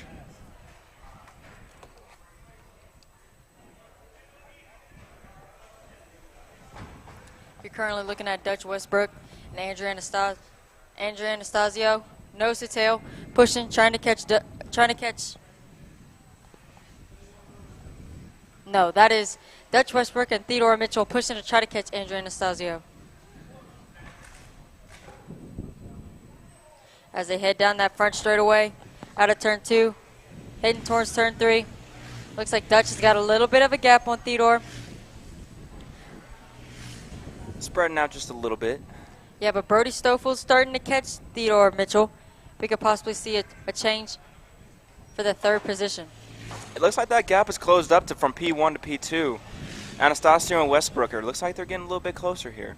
Andrew Anastasio went purple that time with a 1:35.0. About half a second faster than Dutch Westbrook in P2. Looks like Theodore Mitchell starting to close down that gap to Andrew Anastasio. A little bit of side-by-side action here going into 8. Theodore Mitchell around the outside. Able to get around the outside of Dutch Westbrook as they head back towards turn 9, the long sweeping left-hander. Brody Stoffel still right there in the mix, not too far off of Dutch Westbrook. This draft should help pull him in We could possibly see a change for the 4th position heading into turn 10. Looks like Brody's getting a nice solid run as they head through turn 10. Getting up on that back bumper of Dutch Westbrook. Getting a nice solid draft as they come through turn 11 and turn 12, heading back towards turn 1. Stoffel's looking quite racy right now. Could be making a move here on Westbrook any second. Looks like Theodore Mitchell started to pull away from the 2 of them, starting to close the gap to Andrew Anastasio. He's up on that bumper. And backwards here. Not too good for him right now, but we shall see how it turns out. Looks like the gap has closed up quite a bit. Looks like we're about to have a 4-kart race here going into turn 5. That time by Theodore Mitchell was almost 2 seconds faster than Andrew Anastasio, hoping to close the gap a lot. Now you see him up on the bumper. This is now a 4-kart battle for the lead. And Mitchell is rolling. Looks like maybe a little bit of a mistake coming out of 7. Opening up that gap just a little bit. Looks like Andrew Anastasio might be running a little bit more narrow line. As you see, he kind of went a little bit wide out. But Theodore Mitchell's still right there on his bumper. We could possibly see a move here. This draft should bring him right on the bumper and maybe allow for a pass. Now Mitchell is looking quite racy here. We'll see if he can make a move. Looks like he might be looking towards the inside. Ooh. He's going for the pass into turn 10. Sent it. He was able to get past. Nice and clean. Leaning on that steering wheel, trying to get the most aerodynamic run down to turn 10. Break that wind just a little bit. He was able to pull about a car length or 2 gap as he heads back down towards turn 1. Looks like Brody was able to get around Dutch as well. Brody moves up into the 3rd position. Yeah, like we said, Westbrook looks like he's falling back. Maybe it is something different with the kart this time, or maybe he's just getting a little tired. Yeah, these are pretty long runs for these little guys. He could be getting a little bit tired. But Brody looks to be closing that gap to Andrew. I'm sure these straightaways just feel like forever for these drivers, like you're driving on the highway. Looks like Theodore Mitchell took a little bit of curb right there. Heading out of 6 into 7. Now they go down the back straightaway. Heading towards turn 8. Tucking up on the wheel. Theodore Mitchell sitting super high. But Andrew's still right there on his bumper. Should be an interesting race for the lead. It's like Anastasio, a little wide coming out of 8.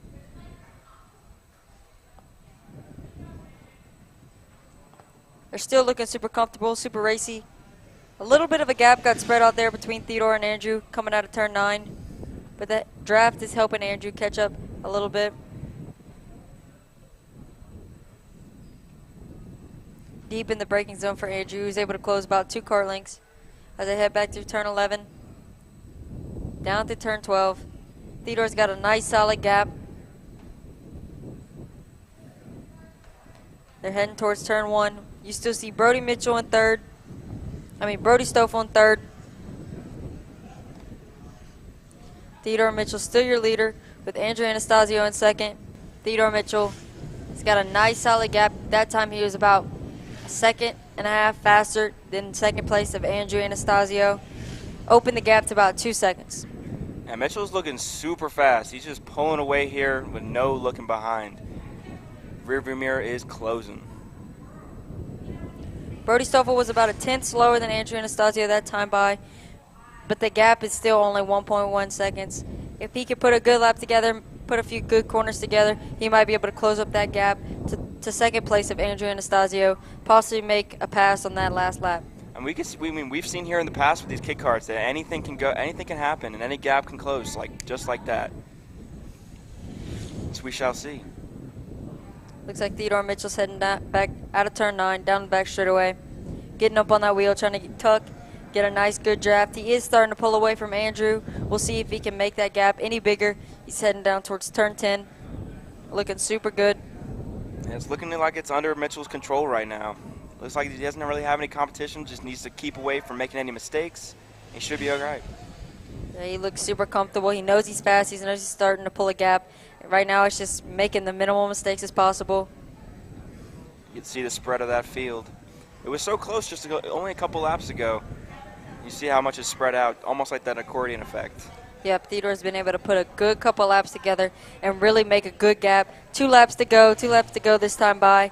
Theodore Mitchell went purple that time with a 1:32.5, about a second faster than Andrew Anastasio, who also ran his fastest lap of the race. But Brody Stoffel sits about 2 seconds slower than Andrew. That definitely won't help him, especially with only 2 laps to go. I don't think he'll be able to close that gap. No, he's got to be praying for a miracle at this point. Theodore Mitchell got a nice solid gap. He was able to expand on that gap. Now it's up to 3 seconds. He takes a quick look back coming out of 7, down that short straightaway to turn 8. He knows he's got a good solid gap, just about being comfortable. Nice and tidy through 8. Looking nice. He's looking under control. We've seen him up front all week, and we know he has good pace. And I think he's a good contender for the final, for sure. Absolutely. Any of these guys got it. I mean, we've seen a couple different winners here so far this weekend, so we should see. Should be a good race. Theodore Mitchell heading down towards turn 10. Should get the white flag next time by. Andrew Anastasio still looking pretty comfortable. He's got a good gap to Brody. I think it's pretty much sewn up how it is right now, unless something crazy happens. You'll never know. We still see Dutch kind of falling back, but Asa Davidson in 5th.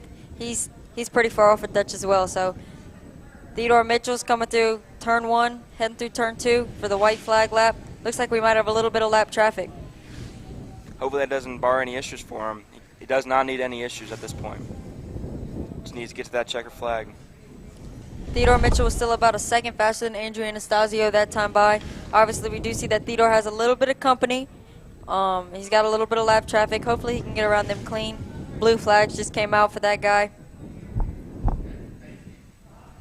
Looks like Theodore Mitchell's caught up to him. It is his last lap, so he gets around him clean on that short straightaway in between 7 and 8. I'm sure his parents can finally exhale. They got past that lap traffic. Going through turn 8, Theodore's looking super good. Got a nice good gap still. Obviously, he was faster than Andrew that time by, so he's opened that gap now to about 3.9 seconds. They head out of turn 9, down the straightaway to turn 10. Going down turn 10, long run for these little kid karts down in then 10, taking that left-hand hairpin, super down straightaway. It's looked pretty good for Theodore Mitchell this whole race. He started out in 2nd and made it through all the crazy stuff, and is now hoping to get that checker. Theodore Mitchell's coming to the last. Be your winner of the Honda Kid Karts. He gets a nice good run at that last corner. Theodore Mitchell's going to take the checker flag. He'll be your winner of the Honda Kid Karts. Andrew Anastasio will finish P2 as he makes his way around that last corner. He will finish P2. Brody Stoffel will pick up P3. And that will be Dutch Westbrook in P4. We wait a little bit longer. Asa Davidson comes home in P5. And we will wait to see if there was any sort of battle between the number 82 of Brennan Barsh and the number 5 of Wyatt Slitter.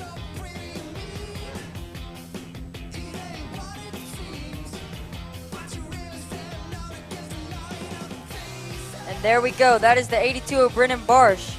So he will come home 6. Wyatt Slitter will bring home P7, and Rafe Ali will bring home P8. Next up is the K100 Juniors. We'll catch you guys back after the commercial break.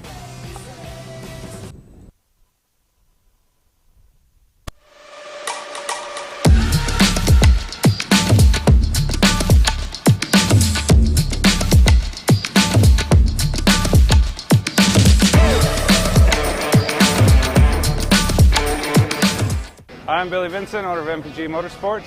What we do at MPG is we try to keep it a nice, fun family atmosphere, try to combine sort of the bigger things and of the bigger teams and the professionalism down with sort of some of the fun sort of family-oriented atmosphere. We try to not only develop drivers, but also the parents and the families for just in knowledge in general in motorsports. It all starts in karting. What we try to do is try to help the drivers, the moms, the dads understand the sport of motorsports in general, not just karting, but what it takes to get all the way up through Whether you end up wanting to be a driver or a mechanic or an engineer, we can help you with that, and that's what we're here for. If you're interested in joining us at MPG, our home base is at Whiteland Raceway Park in Indianapolis, and you can contact us at info@willpowerkart.com, and one of our great people will reach out to you, and we'll try to put the best program together.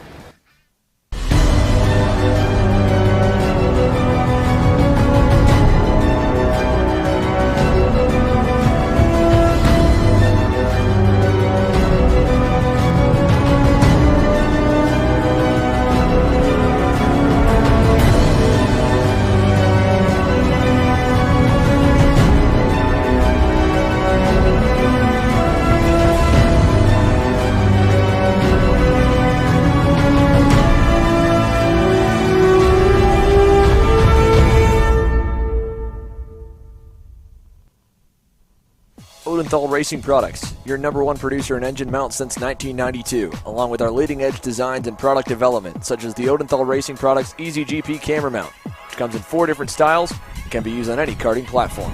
To see our products online, go to odenthalracing.com.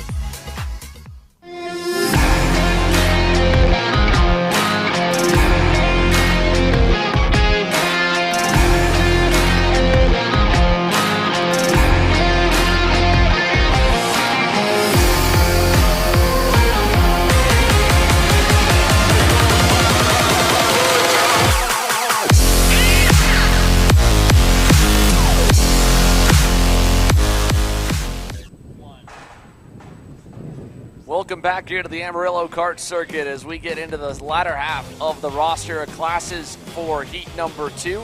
14 Concrete Pump and K100 Junior onto the racetrack. Davis Cunningham and Landon Skinner will make up the front row for an Alan Rudolph Racing Academy lockout of the top 2 spots. Ivana Richards, yesterday's heat race winner in the HRI Mexico Tony Kart, had a great run, was able to outsmart both the boys to be able to get away with the heat race win. Said she felt pretty good, didn't have to feel like she had made a whole lot of changes to the go-kart overnight. She'll start to the inside, number 3, alongside the 819 of Reagan Seville. Talked to it with Seville on the grid. He said, we've just been 6th all weekend, 5, 6 tenths off, 6th every single session, just trying to find a little bit more pace. Said he felt like he was just looking to roll a little more speed through the center. We go back to Ram Trammell in the Red Texas, or TX Red Army Beryl Art, with the coaching from Jake French, start to the inside of Joey Domi, and then Beckett Friesen and Jensen Harrell. Your top 10 in the multi-driver 20 total field for KA Junior. We're into the power band on the start box, and we're green down to turn 1. How do they make it through the first few corners? Does anyone go into the grass? Couple drivers just dropping the edge of the tire, but the field will be clean and green to turn 3 for the first lap, and it's Davis Cunningham away with the lead. I think Davis and Landon have been working really good together all weekend. They are teammates. Landon was fastest in practice. Davis was second. Looks like Ivana Richards is going for a pass through turn 5 on Landon Skinner. She's trying to close up that gap to Davis Cunningham. Yeah, Ivana Richards again made the most of yesterday, splitting up the team drivers. She signals for Landon Skinner to work together, push her back forward to get back to Davis Cunningham. So Landon Skinner drops back in line to 3rd. Guillo still 4th, 5th on the racetrack. Santiago Duran in the OTK. And they'll round turn number 9 and head on the run to 10. About 4 car lengths he made up to the race leader, Davis Cunningham, as the whole field is single file behind him trying to chase into 10 here this time. Cunningham, that lead gets cut to about 3 car lengths. Richards, good exit, good run, looks back for help. It's not going to really get there, but she will get the toe off Cunningham, and look at that. That field is about 7 or 8 deep here for the lead pack headed to turn number 1. Landon knows he has his teammate behind him. I think they might possibly be looking to go back around Ivana, maybe try to make it an Alan Rudolph 1, 2, 3, possibly pull away.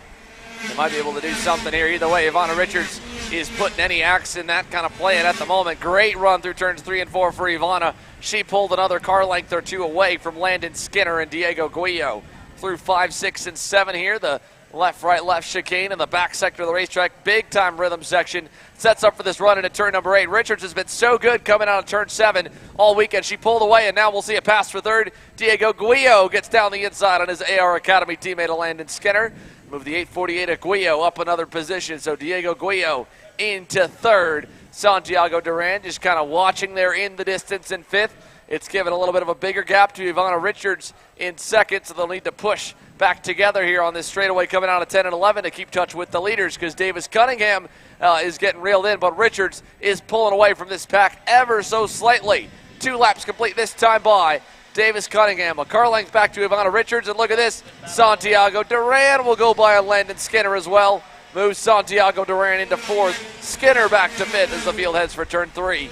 2 laps complete. Purple lap time goes to the favor of Ivana Richards, a 106.099 here in the KA Junior second heat race on the weekend. Already 1 heat win, just a P2 should lock her in if it weren't for the fact Davis Cunningham qualified on the pole, so she'll still need to beat Cunningham to get that pole position starting spot for the feature. She's close here coming in the run to turn number 8.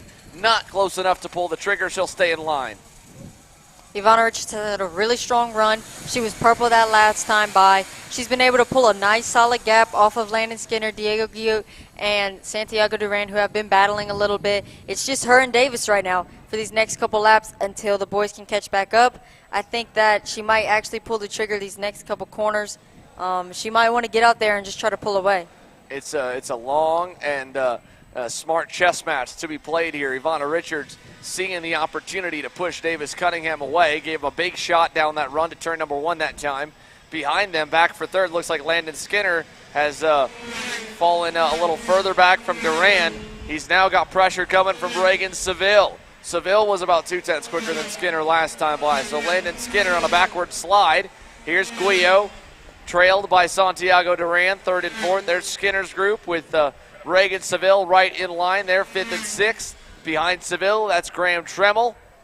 A couple beer alerts there in 6th and 7th. So Seville closing up to Landon Skinner now, and we'll see if he can finally get the wheels turning and roll back forward. Your outside front row qualifier slipping backwards a little bit, and we've talked about it a lot. The biggest part of these longer races here and all the strategy moves that come into play, you have to be able to think logically. You got to be smart with every decision you make and with the apexes you hit. Even more so here than other tracks because how draft dependent this circuit is with the long straightaways. You can't get rattled by losing spots early on like Landon Skinner has. He's got to kind of stay neutral, mentally reset a little bit. As speaking of reset, Ivana Richards has gone to the lead. Davis Cunningham back to 2nd. That's good news for Diego Guillot and company. They'll get back into the drafting window. So Ivana Richards leads lap 4. Diego looks really good out there. He's hitting his marks. He looks very fast. That time by, he was purple with a 105.5. I think he'll be able to close up that gap a little bit. Obviously, this is the class that I personally run, and it is very difficult to stop that backward slide like Landon's going through. He's got to make sure he puts in the next couple good laps and really start picking up the pace to prevent anybody else from trying to go around him and forcing him further back. I like to think of it as kind of like a blood in the water type theory for sharks. You know, as soon as someone gets passed in front of you, everybody assumes that person's getting passed because they are slower than the entire pack, and they all try to throw it in. And, of course, once you get past, you're going on the outside in the dirty part of the racetrack, picking up marbles. Takes a couple corners to clean the tires back off. So when all that happens, it is tough to stop the backwards, stop the bleeding, really, when you start dropping back a little ways. Yeah, I think Landon might have just gone a little bit conservative on tire pressure. He's obviously been fast all week, and we know he's up there. He was fastest in practice. I think they just went a little bit low, and his tires should be coming in here pretty soon. Obviously, it is pretty late in the run, so he's got to start picking up the pace to make sure he can keep Graham Trammell, who just made a pass on Reagan Seville, off his behind.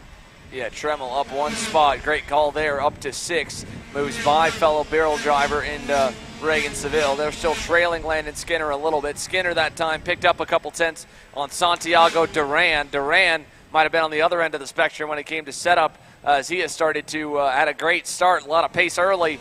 Now has not been able to keep up with everybody else. Diego Guillot was quickest on the circuit last time by, again, 2 laps in a row as the fastest driver at a 105.5.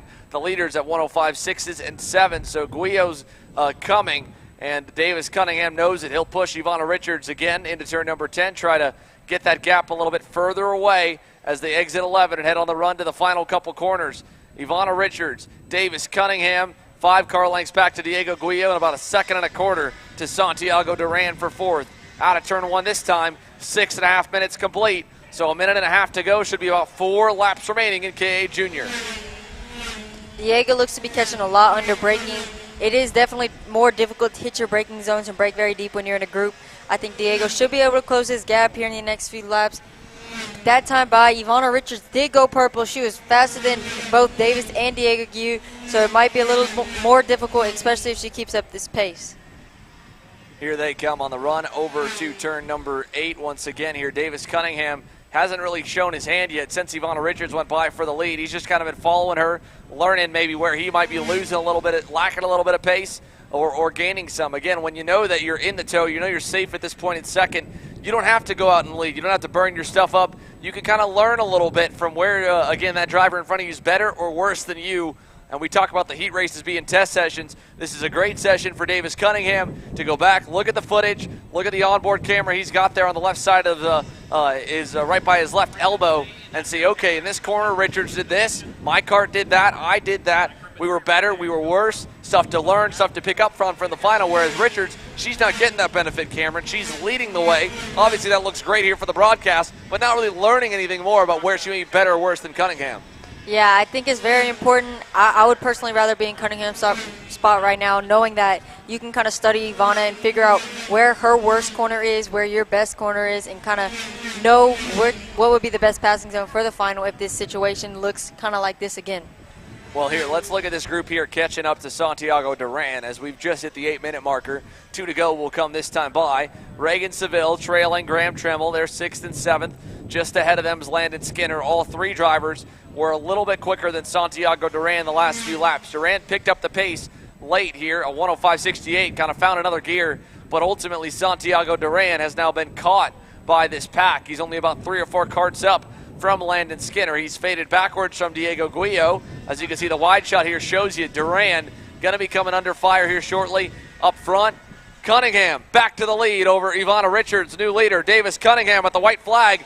He'll look low to block on the final lap. First time we've seen some defensive driving here in the heat races. Comes in K.A. Jr. and Richards. A crossover move. They'll drag race over to turn 5. Around the outside, she's trying to stick it. Going to keep the nose in, and what a great move around the outside for Ivana Richards. She gets through to the lead. Cunningham back to second. Here comes Guiu. He's only a kart length back. Does he stuff it down the inside on his teammate into 8? Not close enough there. Cunningham keeping the pressure on. Ivana Richards did a great job yesterday to pull out the win on Cunningham and on Landon Skinner. Now Diego Guiu to the bumper of Davis Cunningham. In the run to turn number 10, he'll push him. Cunningham looking low, looking high, goes low, Guiu goes high. Cunningham worried about it, moves Richards a little bit up the racetrack. She'll hold the lead. Last run here to turn 1. Big run coming on this straightaway. Richards knows it. Cunningham to the outside with the slipstream. He'll almost get clear into the corner. He does. Davis Cunningham answers with an outside pass. He gets through, and Davis Cunningham will win heat number 2 in K.A. Jr. And with the pole position in qualifying and a second place result yesterday, Davis Cunningham should end up, I believe, if I'm not mistaken, mixing up him and Landon Skinner from yesterday. But Davis Cunningham wins heat number 2. Obviously, maximum points there. A good result in the 4T concrete pumping. And indeed, P2 yesterday for Cunningham, P3 for Landon Skinner. So Davis Cunningham, with that last lap, last corner, last-ditch move, gets himself not just the heat race win, but the pole position in qualifying, or pole position for the main event this afternoon. That'll be crucial, obviously, because you just never know when those packs will break up. Let's go through the rest of the top 10 here. Davis Cunningham ends up as your winner. Ivana Richards second. Diego Guiu third. Santiago Duran fourth. Again, Landon Skinner gets the Duran by the end, just comes up out of time. Ends fifth. Graham Tremmel sixth. Reagan Seville seventh. Beckett Friesen eighth. Spencer Smith ninth. Preston Pico 9 spots gained from the back of the grid up to 10th there. A great run forward for the 899. And so with 2 classes still to come before the lunch break, 206 Cadet is on deck and will be ready to go when we come back live from Amarillo, led off by Braden Westfall and company. We're watching the 4th round of the Texas Sprint Racing Series here on Kart Chaser.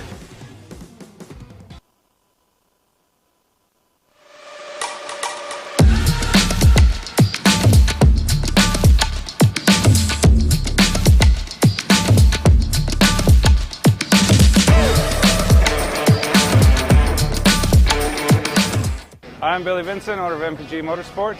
What we do at MPG is we try to keep it a nice, fun family atmosphere, try to combine sort of the the bigger things and of the bigger teams and the professionalism down with sort of some of the fun, sort of family-oriented atmosphere. We try to not only develop drivers, but also the parents and the families for just in knowledge in general in motorsports. It all starts in karting. What we try to do is try to help the drivers, the moms, the dads understand the sport of motorsports in general, not just karting, but what it takes to get all the way up through.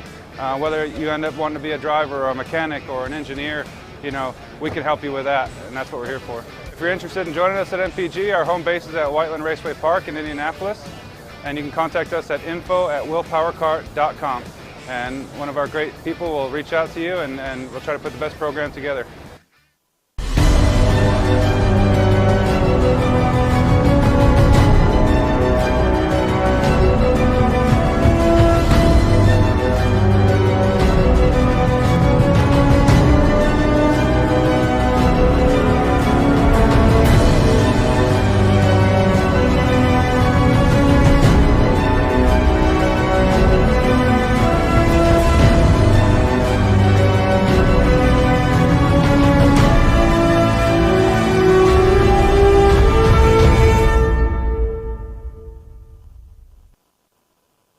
Odenthal Racing Products, your #1 producer in engine mounts since 1992, along with our leading-edge designs and product development, such as the Odenthal Racing Products EasyGP camera mount, which comes in 4 different styles and can be used on any karting platform. To see our products online, go to odenthalracing.com.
Welcome back here to Amarillo Kart Circuit as we get set for 206 Cadet.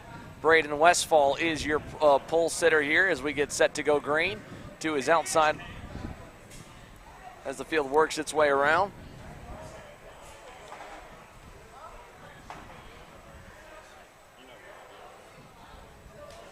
By the Ferris Motors 206 Cadet class, Braden Westfall and Jackson Young, your front row. Derek Wargo and Paxton Dyson, row 2.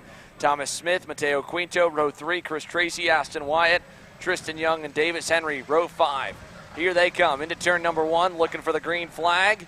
And we've got a green flag in the air. Oh, man, a lot of pushing and shoving. The front row is all kinds of out of sorts. Braden Westfall is going to fall all the way to the tail end of the field, and a number of cars collected over there in turn number 1. 4 really slow to get away. It's a complete changeup of the lead. Let's see who we've got leading the way over to turn number 5. It's the Nitro Kart. I believe that might be Thomas Smith in the 209 that's gotten away with the lead. Tristan Young to second. They're battling for third. Aston Wyatt trying to get through along with Jackson Young. Derek Wargo all in the mix. The 224, Chris Tracy trying to go side by side. Look at that. Here comes Jackson Young to the inside of him. Turn 8. He'll get clear. So Jackson Young at least able to move his way back up to third from the outside of the front row. The front row got connected, and there was a lot of pushing and shoving into the first corner.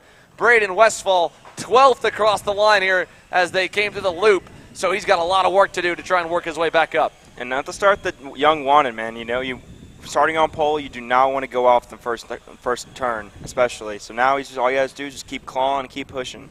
He'll get back up there. Yeah, here they come on over to turn number 10. Over to 11 here, final couple corners going on through. Your leader, Thomas Smith, with a healthy gap back to Tristan Young. Chris Tracy third, Aston Wyatt fourth, Jackson Young. Well, really Jackson Young up to third. They'll update again here. Derek Wargo's fifth, Chris Tracy's fourth, and look at that change for third, I believe.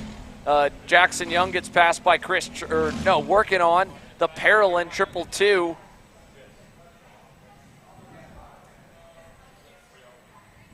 The 222, sorry, and we're trying to identify who we've got over there. That is the 220.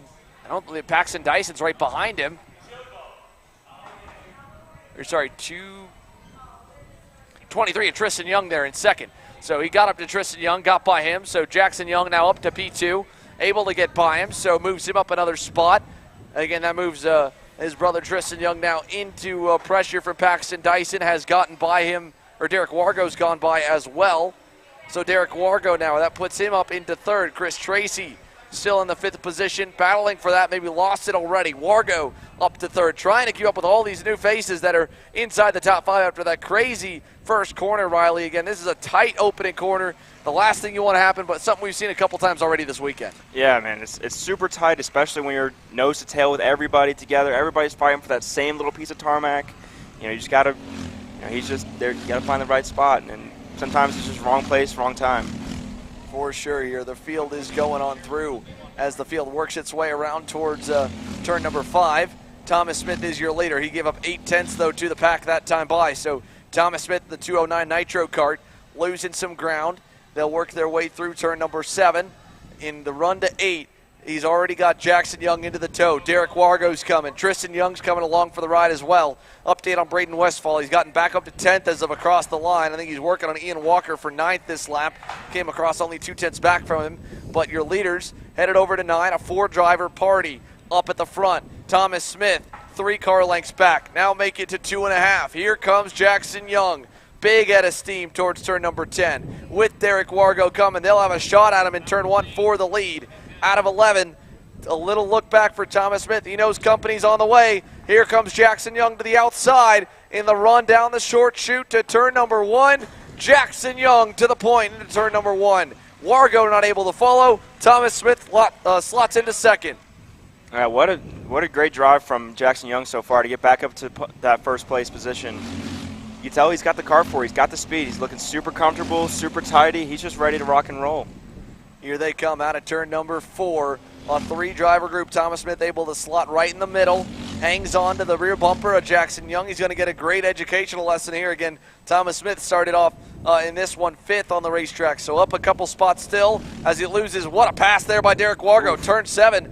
First time we've seen a successful pass there this weekend. Obviously, unfortunately for Wargo, in that corner yesterday afternoon in the KA Seniors, Alex Stanfield, Peyton Phillips came together on the final lap, but here, fully clean, a great pass by the number 2.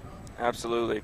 Great move. It's a great move to catch people sleeping. You don't expect to get the pass there, but it could also turn out really wrong for you. If you lose all that momentum on exit, it kills you down the whole rest of the lap. Well, Thomas Smith, at least giving a little shot of momentum to Derek Wargo going to turn 10. He'll push him. 5 minutes complete this time, 3 minutes down, plus 2 laps to go in Ferris Mowers 206 Cadet. KA Senior will be on deck next up here after this one.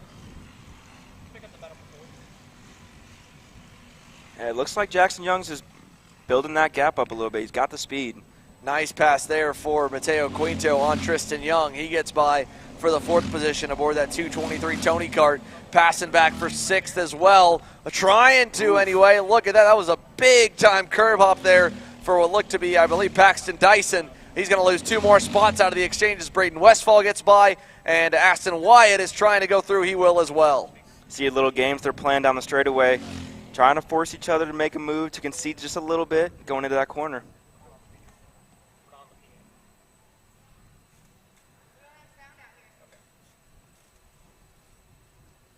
Good battles going all down through the field.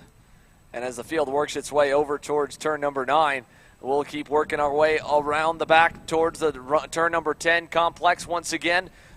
This group, Braden Westfall, we're watching now. He's working on Chris Tracy. This is for 6th on the racetrack to work his way back forward. So Westfall up to P6 on the circuit through turn number 10. Braden Westfall picks up another one, and that'll at least give him 1 spot better, trying to rebound, trying to get himself a better spot. The Kart Republic driver in the all-red livery heading to turn number 1. 2 car tandems right now through turn 1, 2, and 3. Onto the front straightaway, 6.5 minutes complete. About 3, maybe 4 to go, depending where we end up on the time charts. Up front, Jackson Young is still your leader over Derek Wargo and Thomas Smith. And again, big kudos to Smith. He got reeled in really quickly. The pace did not look good in those opening few laps, Riley. He's been able to learn from the 2 drivers in front and hang in their toe. He's got a great run going here in Heat 2. Yeah, it's great when you're able to have a rabbit to chase and somebody to gauge where you can be better at and improve as you go. It's all of these adjustments done on the fly that the drivers have to do. Makes it a lot easier when you got someone braking in front of you. That's your braking marker. That's when your turn-in marker is. If you can just kind of follow in their foot tire tracks, you can hang on. Although, as I say, that commentator's curse hitting a little bit here for Thomas Smith. He lost a lot of ground that time in the turn 5 to 8 complex. Derek Wargo is linked up at the moment with Jackson Young, and they're pulling away from him. They'll pull away even further with how close together they are locked and loaded. And this time by, they will get 3 to go. Looks like they're going to get in under the time limit. So Jackson Young, Derek Wargo, 1st and 2nd. The field spread out behind them. Braden Westfall, 1.5 seconds last time by, behind Tristan Young for 5th. He's closing in. I think he might have just got there at the end of the shot. So here comes your 3 leaders across the line. 4th place, all in no man's land, is Mateo Quinto and Braden Westfall right there on the tail of Tristan Young in the fight for P5. So there is Mateo Quinto aboard the Tony Kart. Here is the group for 5th. Westfall's looking, not going to go yet. Almost looked to the inside there into turn 5. It's a great recovery so far from Westfall. Did not have the start he wanted, but he's definitely clawing his way back up and he's got the speed to do so. Yeah, he's doing a great job here. Out of turn number 7, Braden Westfall, big head of steam to Tristan Young, pushes him to turn number 8, won't pass him just yet. Maybe in turn 10, maybe turn number 1. He's going to run out of laps, though. 2 to go will come this time by for Jackson Young, Derek Wargo and company. Out of 9. They'll go down the long straightaway here to turn number 10. Westfall pulls out a line, looks for help. He'll get it in the form of Chris Tracy, and they'll freight train on by their big run on the Tristan Young 223 Parallel machine. Braden Westfall into the top 5. That drive from now outside the top 10 at the end of the first lap, end of the first corner, has got himself back up to a good finishing spot that should still put him really good for the main event later today. Yeah, that shows just how powerful the draft is at this track, and especially with the wind that's blowing so hard here, it's definitely so important to get that draft past people. As they work their way towards turn number 5 on the circuit up front, Jackson Young, Derek Wargo, no change yet. 2 to go has been given, so we're a lap and a half left here in heat number 2 for Ferris Mowers 206 Cadet. When does Derek Wargo want to make a bid for the lead? How long can Jackson Young run the normal line? Ooh. Here it is. Here's our answer. Turn 8, looking inside, clear. Derek Wargo to the lead in turn number 8. Ooh, so close to dropping a wheel on that exit of that corner. Yeah, he ran that one all the way to the limit. Out of 9. Now, when does Jackson Young want to answer back? He's on the bumper, takes a look behind him, sees he's got a nice and healthy gap, about 2 seconds to Thomas Smith, so they can fight for a little while longer before worrying about 3rd place getting involved. And they don't have much longer left in the race to boot as well. White flag will fly this time around. Derek Wargo, nose pressures there, takes the normal line to 1, goes a little bit narrow at the end, but ultimately opens up.